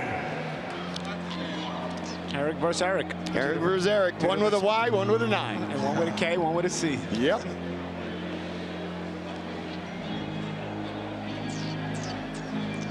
Eryk Olsen likes being polarizing, and I would say he's pretty good at it. He said, I'm a Gemini, I have 38 different personalities. I've known Eryk for a little while now, Dada. I think it's more like 43 or 44 different personalities. I definitely am interested in seeing which one of them show up tonight. He said that he likes this Eryk, so he's going to give him a clean fight. Yes. Which you never know with Olsen. Exactly. Depends what kind of mood he shows up. That's one of the personalities that Olsen has is, you never know if he's going to fight clean or not. 7, 6, and 2 DQs in his bare knuckle boxing career. Victorious in Dubai at BYB 16 when he went the distance and defeated Richie Leak. And more than anything in that fight, Paulie, his conditioning and his utilization of the jab. Yeah, good technical fight. We're used to seeing Olsen being rough and tough and even bending the rules if he has to, taking it to the gutter if he has to, whatever he has to do to win. But in that fight, the impressive thing about Olsen was, the technique. He actually has a capability. I guess one of those 43 personalities is a capability to fight in a disciplined fashion, and he showed that against Leak. I think he's going to be okay with us with the 43 personalities as long as we get his record right, because he's teased us about that in the past. He's Blood Axe Eryk Olsen. Official introductions once again from Big Mo. Ladies and gentlemen, this heavyweight contest is scheduled for 5 3-minute rounds, and it's brought to you by Buy, Sell Clothing. Our referee in charge when the bell rings, Brandon Hughes. Let's meet the fighters. First, fighting out of the blue corner. Wearing the black trunks with silver trim, he stands 6 feet 1 inch tall.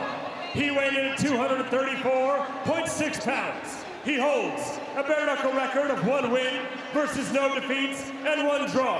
And he fights out of Ottawa, Scotland, Eryk the Viking Majda. And his opponent fighting out of the red corner, wearing the trunks donned with the flag of the United States of America. He stands 6 feet tall. He weighed in at 243.2 pounds. He holds a bare knuckle record of 7 wins, 6 defeats, 2 disqualifications. And he fights out of Levittown, Long Island, New York, Eryk Blood Axe Olsen. Heavyweight fight scheduled for 5 3-minute rounds. Touch the corner. Touch the corner, guy. Blue, you ready? Yeah, you ready? Here we go. Black trunks with the American flag for Eryk Olsen. Black trunks for the Viking. Eryk Majda trying to use a long reach early.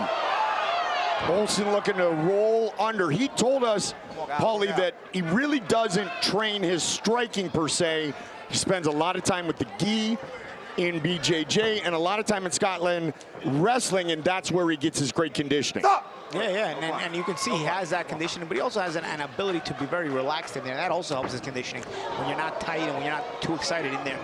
He told us he likes Majda, and you're going to say, how does a guy like Long Island find in common with a guy from Scotland? Well, Olsen lives in Scotland, that's too, right. so maybe they know each other from training. Who knows? I said, you got a guy who was born in Poland who lives in Scotland. You have a Long Islander who now lives in Scotland who came all the way here to Mississippi to fight.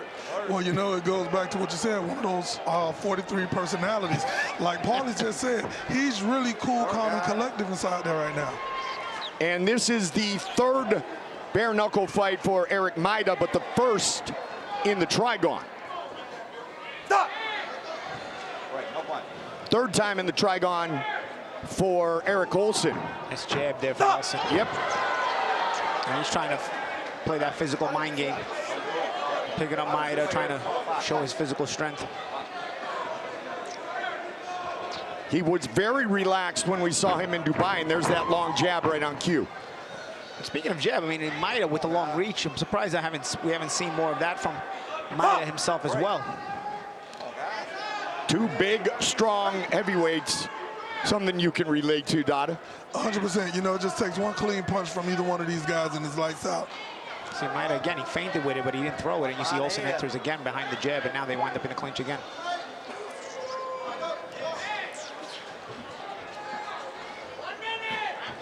Eryk Olsen told us that the respect is there for Majda. He's big, he's strong. But what Eryk is looking to do is exactly what we're seeing here early. Drown him, if you will, in the clinch. Lean on him, be heavy, take away the cardio and the quickness and the snap, and then box. I tell you what else he's doing though, Gold. He's landing a few good left hands on the sneak, on the inside, on the way in. You're starting to see the marks on the right cheek of Majda now. A little clash of heads there. A clash of heads, and that created space for Majda to be able to land that uppercut. Majda loves the overhand right, left hook. He said the left hook is his power shot. 15 seconds on the clock here in round number 1. See some of that right cheek a little bit swollen on the part of Majda there. You know, Blood X definitely came inside here with a game plan. Yep. We'll see just how long it takes Eryk, you know, to catch on and then adjust. The Eryk with a Y and a K. Round 1 in the books. Relax, don't run, relax, relax.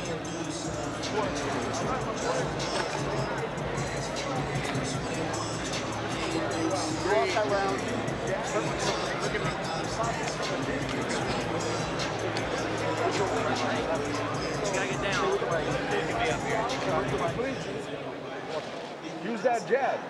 Okay, use your reach.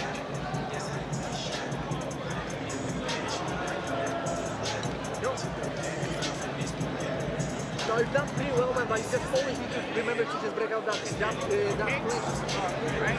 Getting set for round number 2, still to come. Another heavyweight matchup in our co-main event of the evening. Very excited to see Aiken Villanueva make his bare knuckle debut against Kovacs. And in our title fight, the rematch between Medina and the champion, Paty Juarez. Round 2, Olsen and Majda. Quick punch landed by Majda to start this second round. And you like to see more jabs from Majda. He's the taller guy. He's not really using it. He's feinting his way in there. It's sort of, even when he tried to use it right there, he's pushing it out instead of snapping it out. And that's why he ends up in these clinches here. But in these clinches, Majda's trying to keep Olsen busy. Just behind the head. Stop! Olsen doing some smothering. Which no doubt is definitely a part of his game plan. I think sometimes Majda gets confused. He's either a little hard headlock here. Stop! I think that it's little tricks there as Olsen uses to try to fatigue his opponent as well. 115th official combat confrontation tonight for Eryk Olsen, and Majda able to score the knockdown here in the second, and something happened to Eryk Olsen's shoulder. 7, 8, 9. He might have popped it out. It might be over. And it is. I saw him rubbing it after the last clinch, and the left shoulder injury of Olsen, but take nothing away from that man right here. The Viking victorious in his BYB debut. Yeah, that last exchange looked like Majda also got a cut on his right eye. But you see a little bit more aggression on the part of Majda in this round. It ended up opening some things up for him. Unfortunately, Olsen got the injury, but also Majda with a little bit more aggression, you know, trying to step to Olsen a little bit more.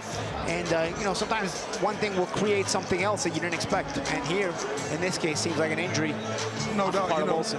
when you're seeing him come out for the second round, obviously his coaches, them, you know, they do what coaches do, and he came out and he adjusted, you know, and fortunately for him, he came out aggressive, and he made Olsen switch his game plan up. Sorry to say he got the injury. I wanted to see more. Eryk Majda, very, very polite and professional fighter. He is trained in all forms of striking, and let's see if we can pinpoint where the injury might have happened. See there, you see that's what I mean by Majda. He's trying to force action even on the inside. Olsen is smothering. Majda continues to enforce a physical play, action, you know, and see there, yeah. Do you see it's almost as if his arm went numb at the end of that exchange. Yeah, but you see he's trying to grab. It might have been even in trying to grab something there. He got punched right underneath. Yep. If they show it on this angle. Yeah, even there, right there, I think there was something underneath. Yes. Yeah, that when I think the shot came up and might have move the joint again. I ain't a doctor, man, but you can see the reaction Olsen gives. He kind of almost turns completely to the side and then goes down maybe a second later. You can see it start to bother him when that shot was thrown by Majda. I don't even know if it landed, but it might have actually shifted something on the inside, some kind of joint, shoulder joint. Well, Majda with the win to make it official, Big Mo. Ladies and gentlemen, referee Brandon Hughes calls a stop to this contest at 59 seconds of round number 2, declaring your winner by TKO, Eryk, the Viking, Majda. Good job by Majda to stay focused, stay concentrated. You know, Olsen can have a little bit of a frustrating style. Eryk Majda, welcome to America. Welcome to the Trigon, and you walk away with a victory, even though maybe not the ending that you wanted, but how do you feel coming after that win? I feel great. You know, first of all, I'd like to say thank you to everyone for welcoming me. So man, it's a different experience. It's amazing to be here. Amazing. I'm so grateful for the opportunity. But yeah, I enjoyed that. Now, I mean, again, not the preferred ending for you. You never want an ending or a fight to end with an injury, but quick night for you. But in the rounds that we saw you definitely were the aggressor. You had some flurry combinations. Did you know coming in that he was going to clinch a lot and that you'd have to create space and land the shots where you could from a distance with your height? You know what? It was something new to me. When someone like gets your head in a headlock, tries to like drag you down, it's different. It's not allowed over in the UK. Obviously, the rules are different here. Oh, it's still fine, maybe not. You know what? Nah, I wouldn't change anything. It was great. So you like, because the clinch fighting is unique to BYB, but beyond just the Trigon, you like that clinch fighting? Oh, it's not like I like it, but it is what it is. Now, the Trigon in general, this close quarter area, small service and combat sports, did you like that? I loved it, yes. We like that smile. We know you loved it. I'm sure you have a lot of friends, family watching you from all over the world. Anything that you want to say to them? Yes, I love you, my mom, dad, my brother, my amazing girlfriend, her daughter, Eva. I love you all. I can't wait to be back home with you. And yeah, that's it. Well, congratulations, ladies and gentlemen, one more time for your winner, Eryk, the Viking, Majda. Majda with the victory. And very happy about it. And interesting, Dada, he said he wouldn't really change anything because he knew that Olsen was going to come out and try to use that dirty boxing. 100%, because, you know, when you look at every other fight that he's had, what makes you think that this one is going to go different? Yeah. You know, he stated that, hey, I like him, so I'm going to come out and play fair. What we've seen today, I mean, he came out, he had a game plan, and fortunately, you know, for the Viking, that he weathered the storm. And Eryk Olsen is still in his corner being attended to. And Eryk Olsen probably is about as tough a human being as you're ever going to meet.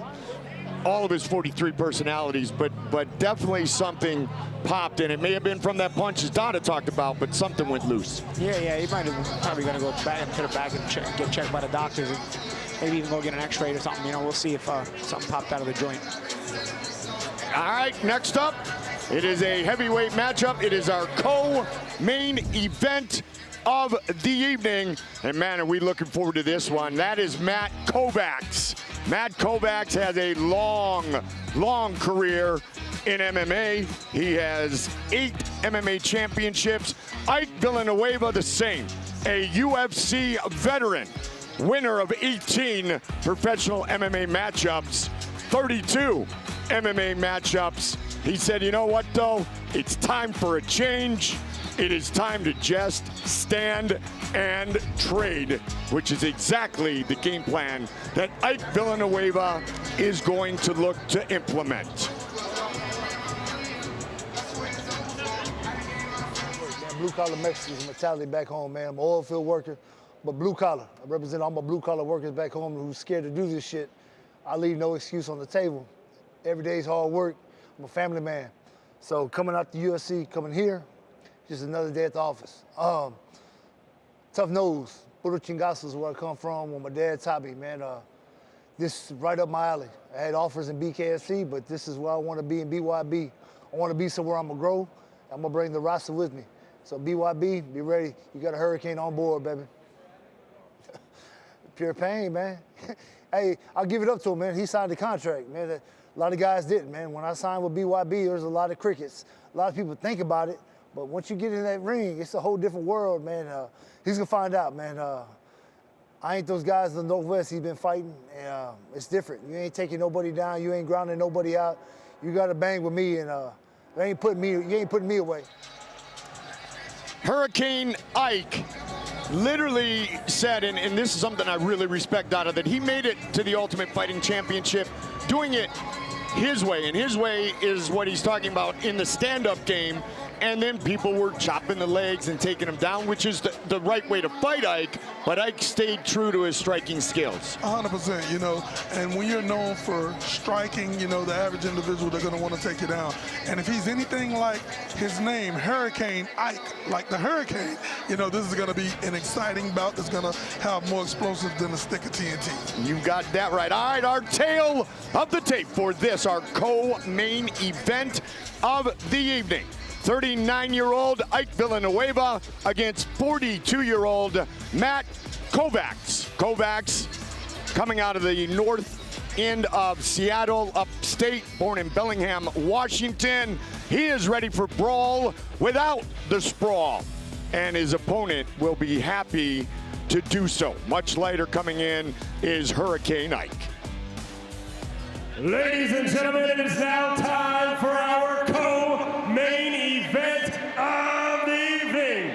5 3-minute rounds in the heavyweight division. Introducing first, fighting out of the blue corner, here is Matt Kovacs.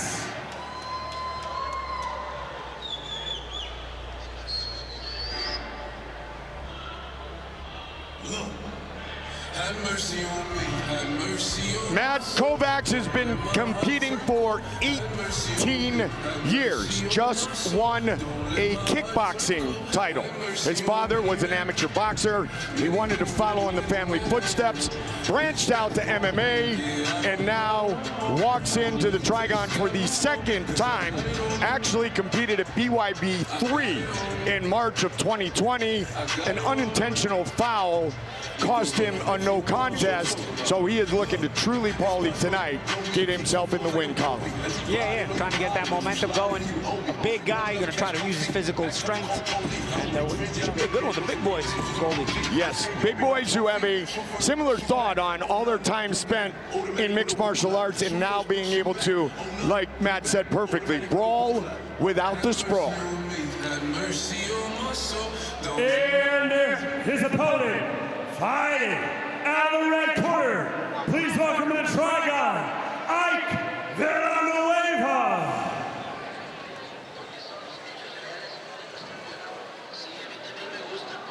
So our next stop is Rock Hill, South Carolina, October 21st, where heavyweight champion DJ Linderman will look to defend his title for the first time against Rashad Coulter. Why is that a great storyline right now? Because that man, Ike Villanueva, defeated Rashad Coulter via first-round TKO in MMA in December of 2019, and that performance, Paulie, is what got him into the Ultimate Fighting Championship. Yeah, well, a good win. We've seen what Coulter can do here at BYB, so at the end of the day, you know, that's a good win, and it's a good victory to have on your resume more so than anything else. So Villanueva and Kovacs trying to impress, already thinking about Dada taking on the winner of our main event, Rock Hill, South Carolina. You know, 100%, both of these individuals got a lot of interest, you know, and when you look at what we're expecting tonight, you know, again, you have two earth-shattering heavyweights, and when you look at Matt Kovacs, you know, as you said earlier, the last time that we seen him was in BYB 3. That was right before the pandemic. That was the last event that we had at the Hard Rock. Anybody had in South Florida, you know, so no doubt he's coming out guns blazing. 3 years, 6 months, 10 days ago, but he has been busy, as I mentioned, with the pro kickboxing title. And Ike Villanueva from Houston, Texas, both men ready for battle in our co-main event. Official introductions once again, the one, the only Big Mo.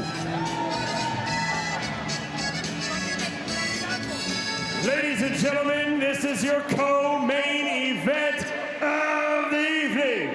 Scheduled for 5 3-minute rounds, it is brought to you live on beIN Sports. Our referee in charge when the bell rings, Bobby Wambacher. Let's meet the fighters. First, fighting out of the blue corner. Wearing the black trunks, he stands 6 feet tall. He weighed in at 261.7 pounds. He comes to us with a bare knuckle record of 0 wins, 0 losses, 1 no contest. And he fights out of Everett, Washington, Matt the Attack Kovacs. And his opponent, fighting out of the red corner, wearing the trunks, donning the flag of Mexico. He stands 6 feet 2 inches tall. He weighed in at 246.3 pounds. He is making his bare knuckle debut, and he fights out of H-Town, Houston, Texas, USA. Introducing Hurricane Ike Villanueva.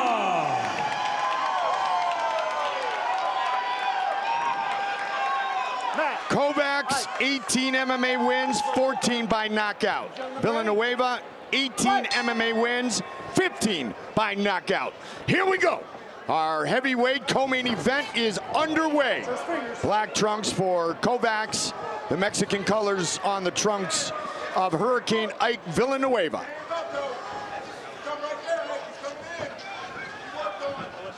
See Villanueva trying to take control of the trigon, while Kovacs trying to circle it, trying to find that angle. Both guys throwing their punches, though. 100%. One touch, one fall.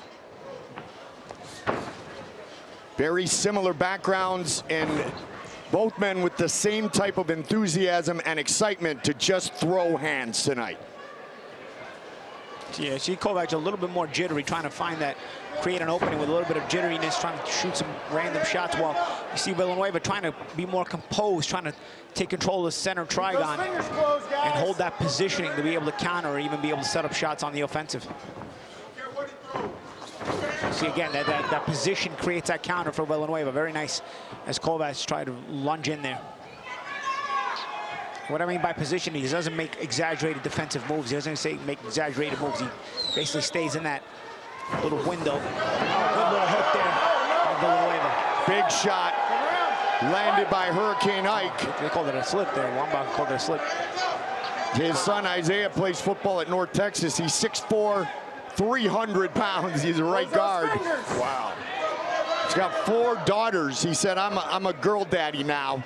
And Haley, his 15-year-old, is going to homecoming tomorrow, Dada, so he is going to show her date what it's all about if he doesn't behave tomorrow night at homecoming with Haley. 100%. And a big shot again by Hurricane Ike. He stated that he was going to envision his daughter's date's face on Kovacs tonight. Villanueva walked back to the neutral corner, looked at me and said he's going to stay down. And he is right. It is all over, just like that. Ike Villanueva. Man, I would be under my best behavior and then some if I were going to homecoming with Haley tomorrow. I might cancel the date. Hey, I love you, baby Kim. GG, I'm coming home, baby.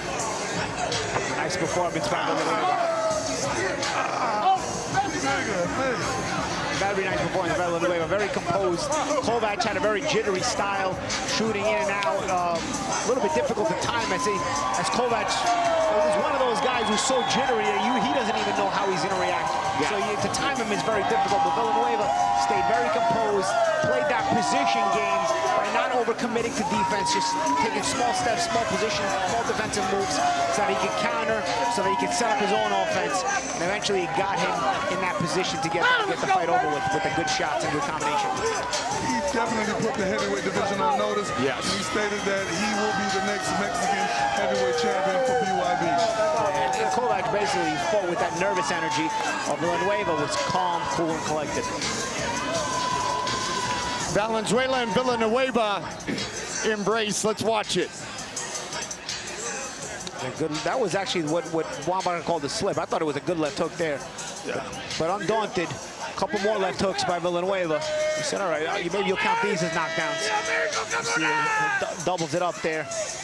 And there, that was a right hand. That was a right hand that actually got the attention of Kovacs, yeah. Yeah, and then he went down shortly after.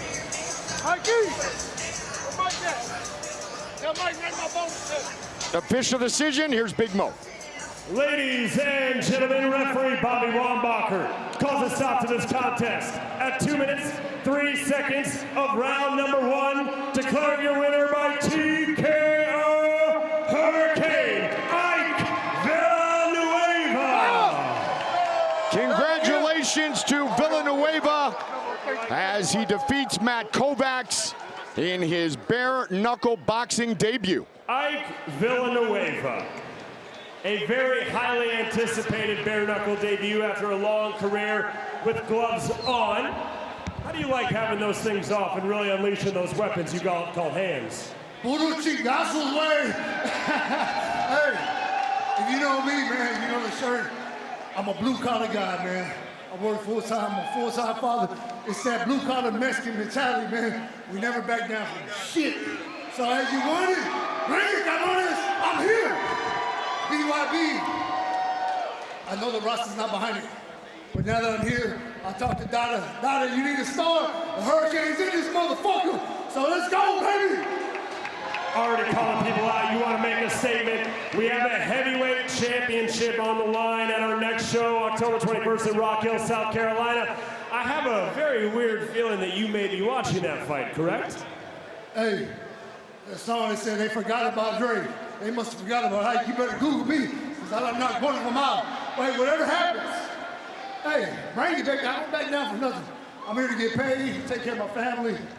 Hey, just entertain. This is why I do it. You see this crowd? This is why I do it, baby. I'm here to entertain. I ain't here to hug. I'm here to bang, man. When we're from A-Town, we call it swinging and banging. That's what we do all day, swinging and banging, A-Town style. But hey, man, God. Now, you mentioned your family briefly. I know you have a lot of friends and family watching you all over. A message for them? Man, my wife kept me home. Man, my wife put me on punishment for 3 weeks. She didn't give me none. I'm about to go tear that shit up when I get home. Ladies and gentlemen, one more time for your win. Hurricane Ike Villanueva. I just hear Mickey saying, women, weaken legs. You know what, though, man? I love a person that can speak out loud, you know, think out loud, you know, and that's what he is. He's one of those. I tend to be one of those people as well. So, no, really? Villanueva, you know, they give the best interviews. I mean, was that not an entertaining interview? Absolutely. Entertaining fight, entertaining interview. Look forward to seeing more of Villanueva in the future. No question about it. You said with growth comes the opportunity to make something happen. My son Cole is here again tonight. He's a member now of the BYB family, and he said, you know, he really didn't have much of a chance with Haley going to homecoming tomorrow and Ike pretending that Matt was Haley's date. Not only that, I mean, he's healthy. He's coming home nice and healthy tomorrow. Yes. Better do the right thing. I'm telling you what, if I'm taking Haley, I'm going to be on my best behavior. Congratulations, Hurricane Ike. Still to come, one of the most highly anticipated rematches in BYB history. The first fight took place right here 477 days ago. Biloxi's own Monica Medina gave it her all, but the decision went to our first and only lightweight champion from the first family of female boxing in Mexico, Paty Juarez. They will meet again in our main event here at BYB 20, coming up next.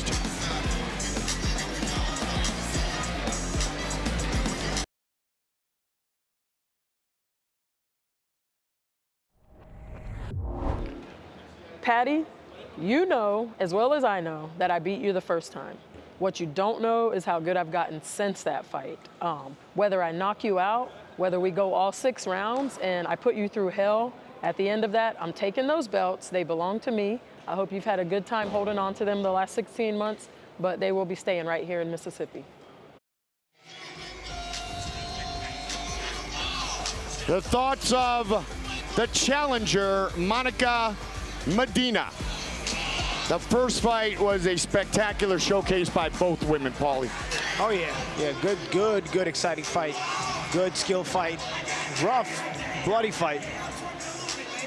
I'd expect more of that tonight. Absolutely, and in that first fight, Monica does believe, and you and I talked about it, that the victory went her way here in her hometown in Biloxi, but Paty was very transparent, not making excuses, but saying in that first fight, Paulie, she wasn't right. She wasn't in a good place mentally or physically. Her gym had closed. She couldn't penetrate the guard. Monica was in defense mode. A lot of things that were said with respect, but Paty expects to be better tonight. Yeah, and you know what she says? She's made weight much easier this time. Yeah. We'll see how that translates into in the Trigon, if that's in fact the case. And you know, we got Medina saying she got even better since the last time. I mean, I think anytime you experience one another in a fight, there's always adjustments to be made, whether you won or lost, or whether you feel you won or lost. So I think the rematch will show even more skills and then more talent. And I think it'll still be a very, very good fight. I think you match these two together, you'll always get a very competitive, tough fight. And I said the first fighting family, female boxers in Mexico, both older sister Barbie, who's known as the Julio Cesar Chavez female version in Mexico as a boxer, and Lulu, her younger sister, are here with her tonight. So the whole crew is together in Paty Juarez's corner. Yeah, the energy's here, man. I mean, hey, listen, they know that her sister had a tough fight the first time around. They want to give that support. It's going to be another war. Yeah, it absolutely is. Paty Juarez looking to defend her belt for the third time. Que yo no soy de palabras, yo soy de hechos. Y lo vamos a ver allá arriba. Short and sweet, but not so sweet when she gets into the mighty Trigon. I asked her a question yesterday at the press conference. Claudia Trejos went through the translation, and Paty said, yes. So she's ready to go. Monica's ready to go, and here's Big Mo. Ladies and gentlemen, the weight is our Biloxi. Are you ready for the main event of the evening? We are set for 6 2-minute rounds for the unified bare knuckle championship of the world. Introducing first, the challenger, fighting out of the blue corner. Please welcome to the Trigon, Monica Medina.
This certainly is her house. 7th fight here at home inside the Mississippi Coast Coliseum and Convention Center. 2nd time she has fought here for a BYB World Championship. She said she's been working a lot on moving her head. The last few months have been about body shots, about hitting the chin instead of the forehead. She's been sparring 15 to 20 rounds, 6 times a week. She wanted the rematch immediately. It was scheduled for November 19th of last year in Tampa. Monica was frustrated at the time.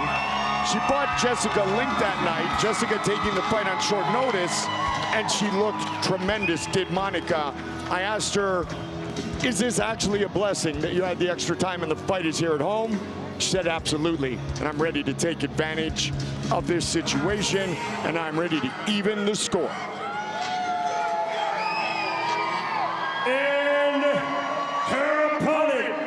the champion, here is Paty Juarez.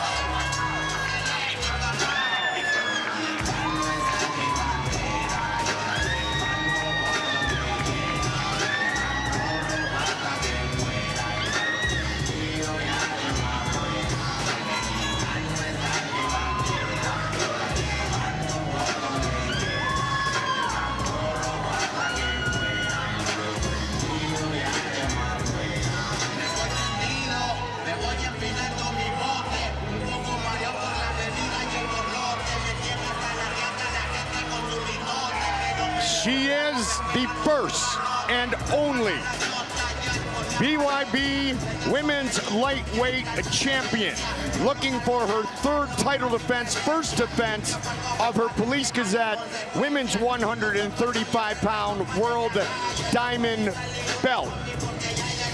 477 days since that first fight, as I mentioned, and she is here with her sisters, the former 5-time world champion, Barbie Juarez.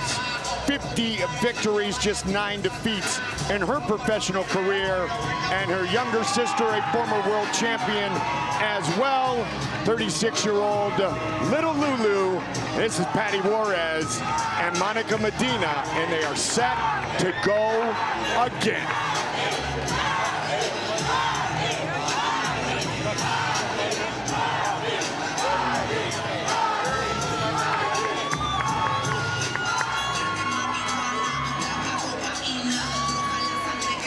With the official introductions, here is Big Mo. Ladies and gentlemen, this is your main event of the evening. Brought to you by BYB Extreme, live on BN Sports. This bout is scheduled for 6 2-minute rounds and is for the unified BYB and Police Gazette Bare Knuckle Championship of the world. So, Biloxi, I need you all to get up out of your seats, raise your drinks high, and get wild!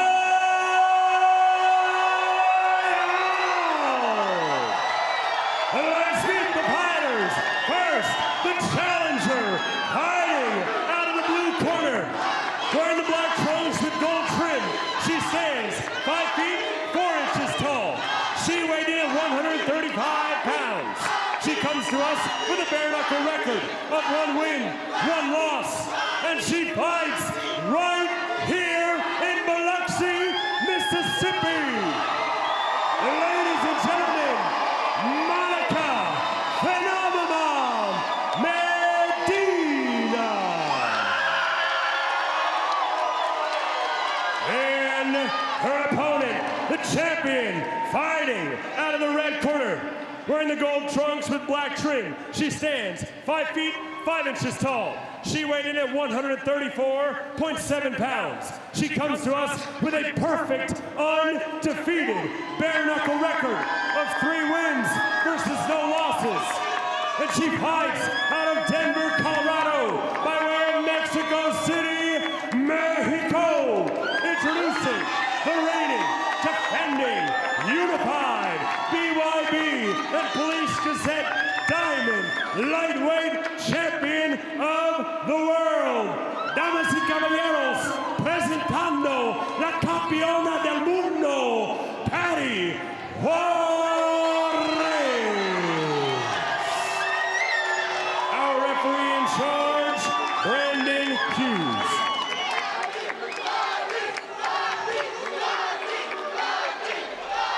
Our tail of the tape for this, our main event of the evening. 42-year-old champion against 38-year-old challenger. Everything else is virtually identical. Title fight scheduled for 6 2-minute rounds. Good luck to both of you. The wait is over. Here we go. Paty Juarez in the gold and black trunks. Little gold trim for Monica Medina as well. Red wraps for the champ, blue for the challenger.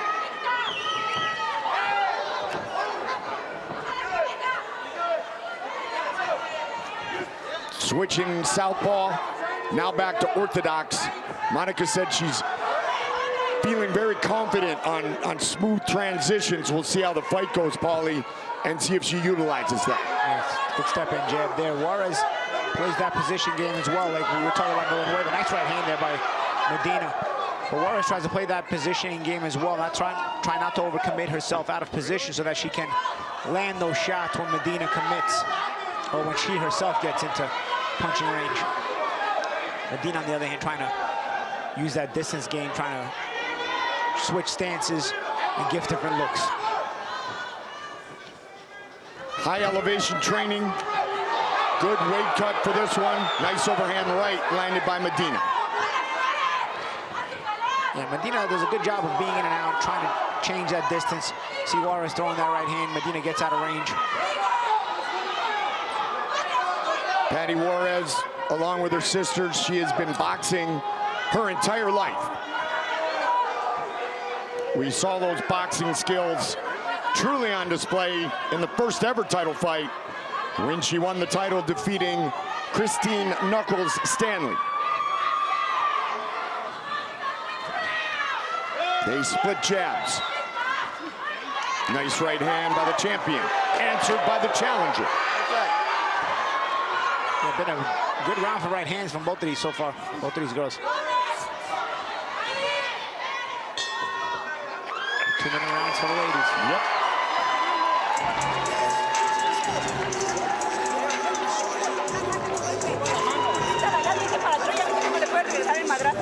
No te esperes. Tenemos que tirar golpes, ¿eh? Diga que tienes que empezar tú. Ya entró uno, me voy con el otro y con el otro. Levanta esa pinche mano de ese lado. Levanta esa mano. Levanta esa mano. Sí, queremos agresivo, inteligente. Moviendo la pinche cabeza. Yéndome de frente, pero moviendo la pinche cabeza. Tengo que ver ahorita más golpes. Más golpes. They tell Paty to move her damn head. Yeah. Be smart and move your damn head. And from the big sister, that she can say it that way too. There's a clinch, right? So push her against the rope this time and make it ugly. Good, you look good. You landed a good right hand already. Eryk Graham from Graham MMA, Killer Bees in the corner of Monica Medina. Scheduled for 6 2-minute rounds, round 2. Championship is on the line. Good combination there by Medina. She steps in behind that jab. Connects again. Right up in the cut on the side of Ware's face. Off the finger, off the hand. Now she's got her in the corner of the trigon. Good flurry by Medina. She steps back and resets.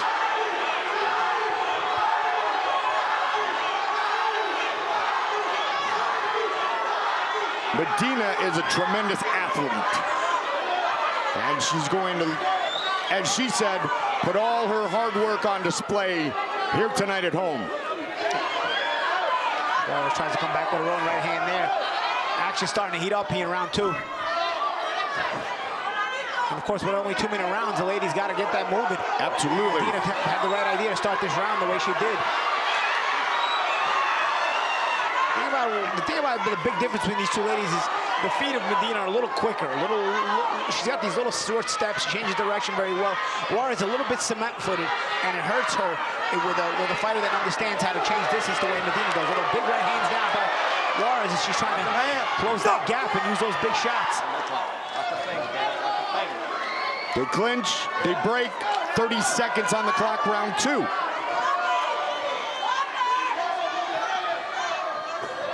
Fortunately for Paty Juarez, the cut on the left side is not affecting her vision. She's got to shorten up that right hand, does Juarez. Juarez, a few times, is throwing some big right hands, a little bit wide, and there it wound up behind Medina. See, the blood on the face of Medina is actually from the coming off of Juarez. Yep.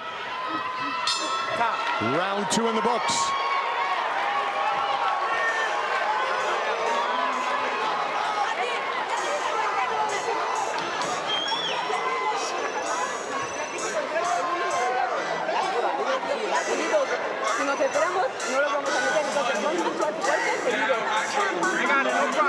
It's 1-1 right now, okay? I think you got that first. You definitely got that round because you did exactly what you were supposed to do.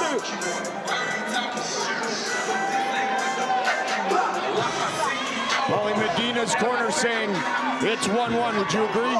Yeah, I mean, it was a close first round. I thought the first round could have went either way, but I think Medina came out in the second round with a point to prove. She definitely took the second round. 6 2-minute rounds under the new unified bare knuckle rules. The first fight went the full 7 rounds. And it was a split decision win for Paty Juarez. Round 3. Paty Juarez in the ADX, black and gold trunks. Southpaw stance again for Monica Medina, who also told us she's so rough and rugged and willing to exchange that she said, I know I need to use more technique and less grit, if you will, at times, and reset like she did in that second round, which was wise, Paulie. Yeah, absolutely. And again, these wide shots by Juarez actually make her miss herself. A lot of times, Medina's not even making her miss. Juarez throws too wide, and the shot just flies over the top like it did there a second ago. There's a good little short right hand by Juarez. Juarez is attempting to get aggressive, but Medina's shorter punches are going to make her pay if she doesn't short up her own shots. Medina said she learned a lot going the distance with Jessica Link.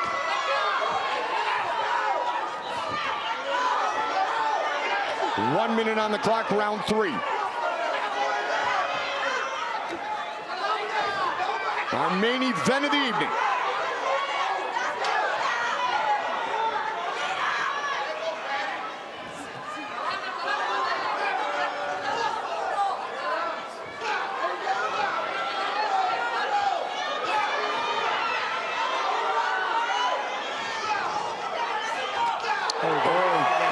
Nicely done. And you got to see Medina just changing that distance a little bit at a time. She has that little stutter step she likes to use as well. And again, Juarez shot a right hand over the top. A shot that I didn't think Medina would have made her miss, but Juarez herself shot it too wide and over the top. I mean, you heard her talk about that Paty doesn't know how much I have improved. I think the world is seeing the improvement in Monica Medina's game through 3 rounds of this title fight.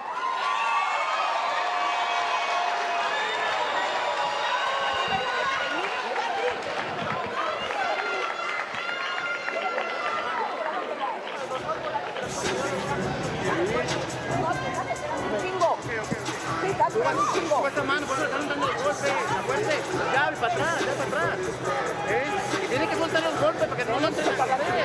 Trabaje. Ya sé cuánto nos tenemos que tratar de funcionar, pero inteligente, métete moviendo la puta cabeza de un lado hacia el otro. ¿Cómo te dices? Mira, no me quieras decir, no me quieres meter. Estás tirando los pinches volados arriba, se agacha y ya no se los das. Pues, si lo voy a meter hacia abajo, porque hasta dónde se está haciendo, se está haciendo hacia acá. Folks, you gotta push. You gotta push. All right, let's go. When I say go, you gotta finish on these combos, okay? No me quiero meter tanto, solo hago un chingo. Solo hago un chingo. Vamos, trabaje. Trabaje.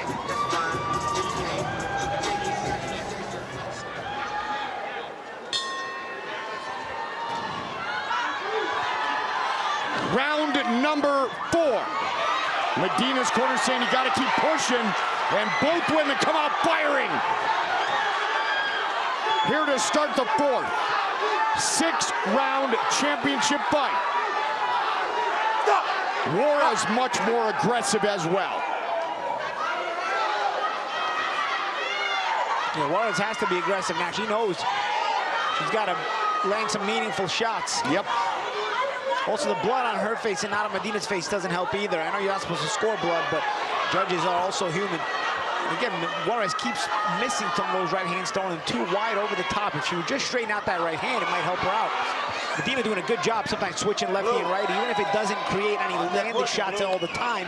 What it does is it creates a different target, and Juarez has to readjust. She said she really worked on being in the clinch and on this switch stance, which has been effective. Good punch landing to Paty Juarez. And Juarez trying to make it a battle of attrition, trying to get close. Over the top, Paty connects.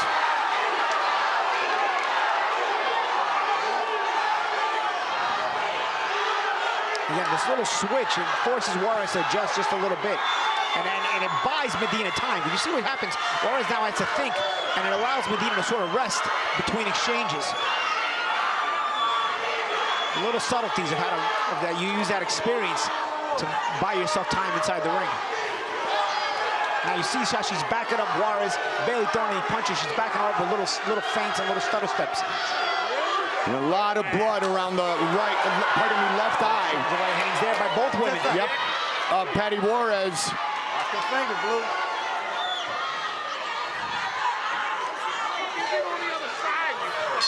Tough round to judge there. You almost wish you could have the third minute, because sometimes they don't separate themselves in those 2 minutes. You're absolutely right, and the women have talked about it.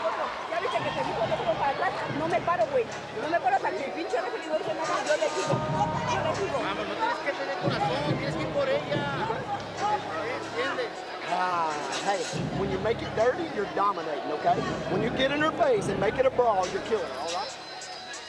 Good action. Things heating up in this more and more in this fight. See, there's a little left cross there by Medina. She does it with a leg switch. You see, she sort of steps in with it as she's switching stances. There's a little short right hand as well. And there's some of that dirty boxing from both sides. 1, 2, 1, 2, 1, 2, okay? Moving forward, going punches. Our main event continues for the BYB and Women's Police Gazette World Diamond Belt at lightweight. The champion in the red wraps, the challenger in the blue wraps. Round number 5. This one's scheduled for 6. No pushing, Blue. Medina's corner said when you make it rugged, you're winning. Because remember, Juarez's background is boxing, so you know, on the inside, Medina has some advantages with the dirty boxing. But you know what? Juarez has to be in a desperate situation now, because she has to close the gap. And sometimes that puts you in a situation to wind up in those dirty boxing clinches. But Juarez has no choice now. She's got to push that gap a little. She's got to push the pace a little bit and close that gap. Medina has MMA, bare knuckle MMA experience, and she's a 3-stripe brown belt in Brazilian Jiu-Jitsu.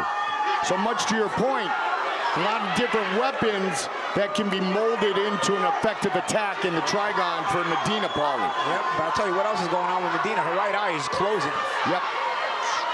So cut on the eye of Juarez, but Medina's eye is closing. Good right hand there by Juarez. Juarez is trying to push that pressure, a little bit of that Mexican style now, trying to mentally and physically pressure Medina, trying to break her will and her spirit.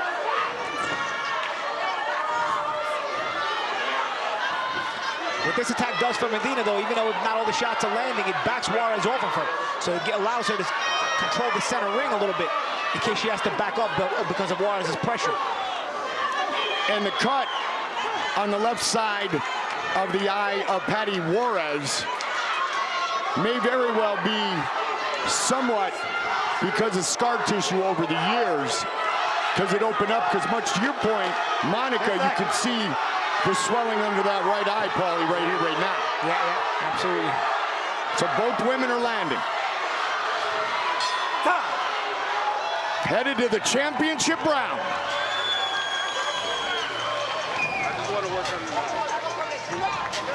I tell you, Juarez is making Medina earn this one, man. I tell you.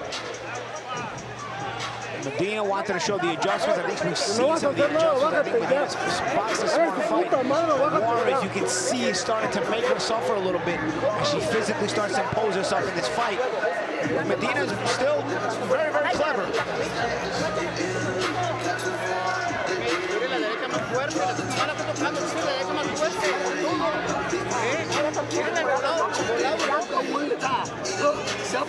jab, you go jab, high jab, low, overhand right, and then push into it. Keep the punches coming, okay? Don't back out. I'm pushing. You got 2 minutes left. Quiero que te voy a mover la cabeza. Quiero que hagas esto. Volado. puedes, Volado. 2 minutes remain. Final round. Both women would love to keep it out of the hands of the judges. Paty Juarez, the champion. Medina looking to become the second BYB lightweight champion.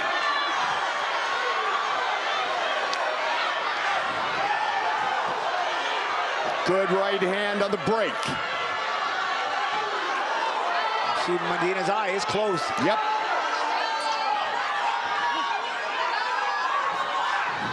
Swing and a miss.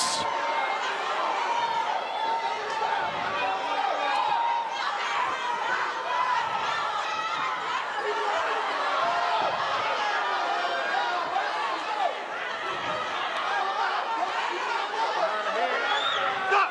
Break, no punt. They're putting on a show again here in Biloxi.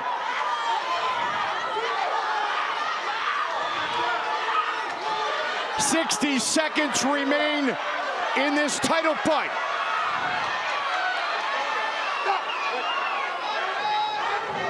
It's going to be a sprint to the finish.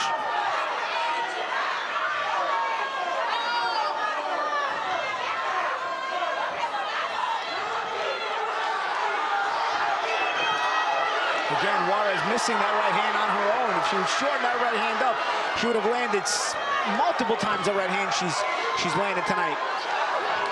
I don't know, that could be the difference in the fight. Here's a good short right hand by Juarez, return fire by Medina. 20 seconds, probably. Yeah, both women trying to show that winning mentality. They're going to try to finish strong here. Blood all over the trigon, Goldie. It was only a matter of time. Oh, yeah.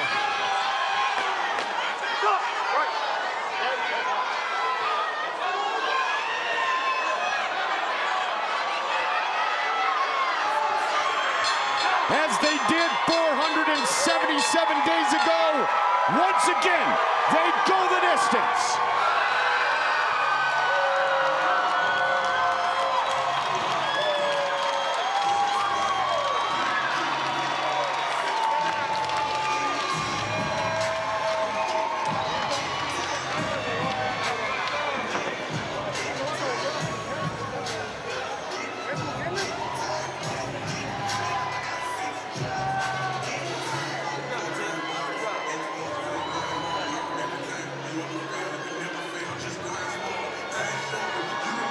Became truly a battle between two women who were willing to leave it all right here inside the trigon.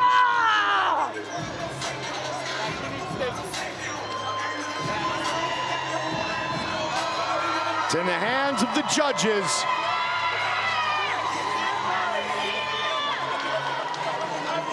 Do we have a champion defending her title for the third time? Or could we have a new champion, which would set up a potential third fight between Paty Juarez and Medina?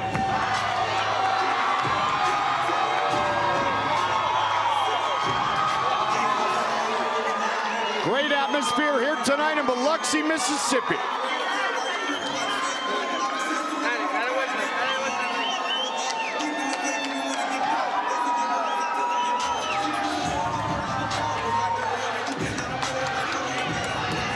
Judges rendering their decision.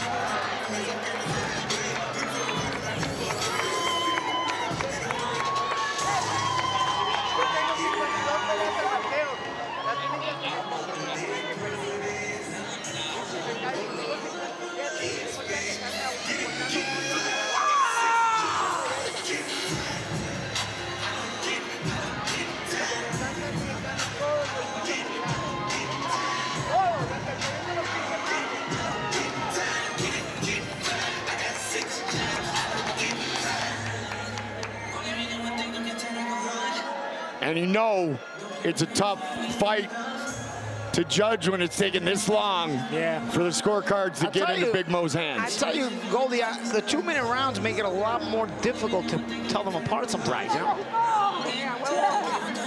And with 6 rounds instead of 7 with the new rules, you can get a draw. Yeah. Especially with no knockdowns. Here we go. Big Mo with the official decision. Ladies and gentlemen, after 6 full championship rounds, we go to the judges' scorecard for the official decision. Our first 2 judges see it 58 to 56, while our third and final judge sees it 59 to 55. Declaring a winner by unanimous decision, and the new BYB Police Gazette Bare Knuckle Champion of the World, Monica Phenomenon Medina. Medina gets it this time, Goldie. And a unanimous decision victory for the new champion, Monica Medina. Monica. Here at home in Biloxi. I'm gonna let you compose yourself. We got any Monica Medina fans here tonight?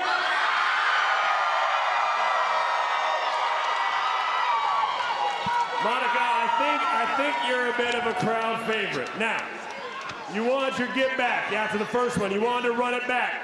It's all right. You thought the first one maybe didn't go your way, but you wanted to do it again anyway. And now you have gold, unified bare knuckle champion. How does it feel? Man, I can't even put it into words, man. I've worked so freaking hard for this. You know, not just since the first fight with her, but since I started fighting back in 2014, you know. I started fighting because I wanted to be a fucking champ. And since our last fight in May, you know, yeah, I thought I won, but it is what it is. Tonight I came out here. I didn't execute exactly how I wanted to, but, you know, I never gave up. I went in there and I fought my ass off, and we fucking did it. Now, we knew after the first fight was a war, went to points. This fight, also a war. Did you know you were in it for the long haul? It's gonna go 6 rounds. You were up against the champion, but you outlasted. Did you know it was gonna be like that tonight? Yeah, you know, I assumed it was gonna go all 6 rounds. You know, a lot of people were like, you have to knock her out because those judges are stupid. Sorry, judges here tonight, y'all got it right. But last time, you know, they got it wrong, so everybody was like, you gotta knock her out. But shit, Paty's Mexican, A, and B, she's tough as shit. So I knew it was probably gonna go all 6 rounds, and, you know, I was gonna bust her face up, just like I did. And she stood in there, you know, but I gave her hell. Now, I would be remiss to ask, you've done it twice, you ran it back, you won it this time. Do we see a trilogy? Would you run it back again? You know, I don't mind, but honestly, I feel like I'm 2-0 against Paty, so I'd like to fight somebody else first. You know, let Paty fight somebody else and fight her way back, you know, because I am definitely 2-0 against Paty Juarez. Now you're at home, so I gotta ask you got a lot of friends and family and fans out here tonight. I can tell you love those people. Anything that you have to say to them and your friends that are watching you on BN Sports? Oh man, to all my fans that are here, I love you guys so freaking much. You know, I do this for y'all.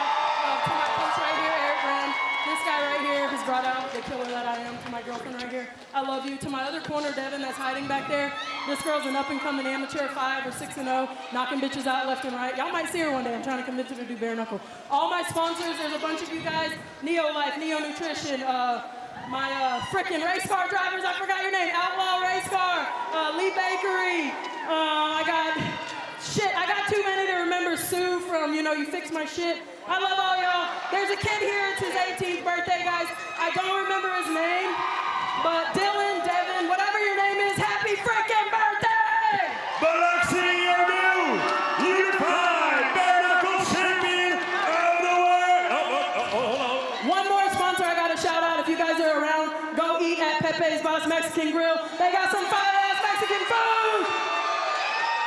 Your new champion, Monica Medina.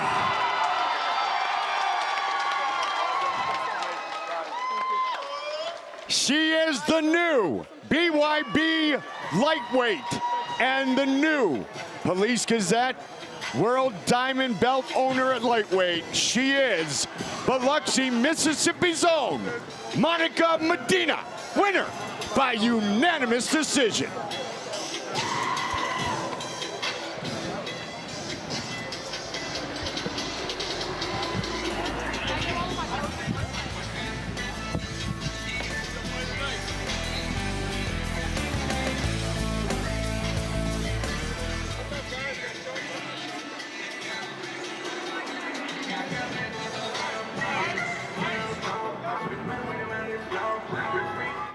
Tonight, a night that will be remembered forever by Monica Medina.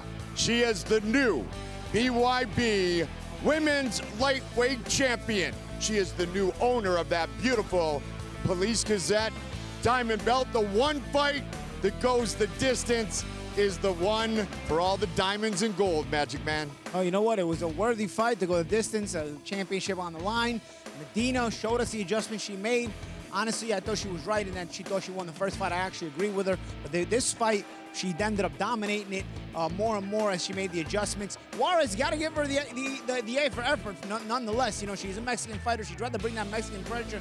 But inside the trigon, because of that dirty boxing, Medina also had an advantage both defensively and offensively on the inside. She sort of was able to neutralize Juarez's pressure when they got into the inside. And from the outside, she was very, very clever with those little shots. She was indeed. So that's the title fight that we had tonight. Don't forget, our next stop is Rock Hill, South Carolina. Heavyweight champion DJ Linderman defends his title for the first time against Rashad Daywalker Coulter. Plus backyard brawls for Carolina's own Josh Oxendine, Ryan Jett, Maurice Morris, and we begin the quest for the BYB bantamweight belt for women. We'll start what is a tournament which we greatly look forward to. And I'll tell you what, we also look forward to not only that fight, but who may win that fight and who may face a man named Hurricane Ike. Oh yeah. We're looking forward to all these fights on the 21st, man. You don't want to miss them. Winners get more winners. Yes, indeed. All right, our fight of the night here at BYB 20, undoubtedly our main event of the evening. Paty Juarez, Monica Medina, they go the full 6 rounds. Yeah. Excellent fight. Good adjustments made by Medina. Again, she made those little adjustments, a little pot shot she kept landing. Able to, that switching of stances, I thought confused Juarez a little bit.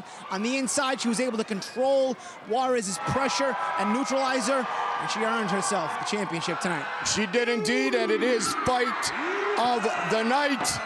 Monica Medina, I would like to see the trilogy, even though Monica says, yeah, and it may be that she's 2-0 because they would say the only thing better than a rematch is a trilogy. Well, you know what? We'll see what how it plays out. Medina says she's not against it, but she wants to see Juarez earn her way back to a chance at the title. I'll tell you what, a guy who fought for the title 38 days ago and came out on the losing end at featherweight is the winner of our knockout of the night in his lightweight fight tonight, and that is Harold Lightning McQueen. Yeah, McQueen always with those quick hands, sharp boxing, and tonight he got off to a quick start. He always gets off to a quick start. A guy likes to use that speed and overwhelm you, and a lot of times, if you're not ready for it, he's able to get you out of there. We saw him get Pablo Caballero out of here. We saw him get tonight's opponent out of there. You know, his last fight, he caught a durable guy, the champion, who was able to withstand his early assault and end up getting the win. That's what I want to see if McQueen can get that rematch and make that adjustment to keep this consistency of that kind of speed and that kind of boxing. Because it's one thing when you're a front runner early on, but if you're able to hold that kind of boxing, that kind of mentality late into the fight, man, he's going to be unbeatable. As Dada 5000 says, we make the weekends, and this was one of the most memorable we've had, Magic Man. Absolutely. Well, every time we work together, we make the weekends, Goldie, especially here at BYB. Come get your action next month. You got it. Thank you, powerful partner. Good to have you back. The Magic Man, Paulie Malignaggi. We saw a night in which it was finish after finish after finish. Isaiah Quinones. And then Hawaii's own Kanakoa. Harold McQueen with the knockout of the night. Walter Saravia showed us that Argentina has a lot of talented bare knuckle battlers. Julio Tanori, 21 years old, unbeaten in the Trigon, is a title shot next for him. Time will tell. Eryk, Majda, victorious over Eryk Olsen. Then Ike Villanueva put the entire heavyweight division on notice. And our main event goes the distance, and we have a new champion. From my powerful partner, the Magic Man, Paulie Malignaggi, Mike Goldberg, saying so long until next time. We see you right back here inside the Trigon.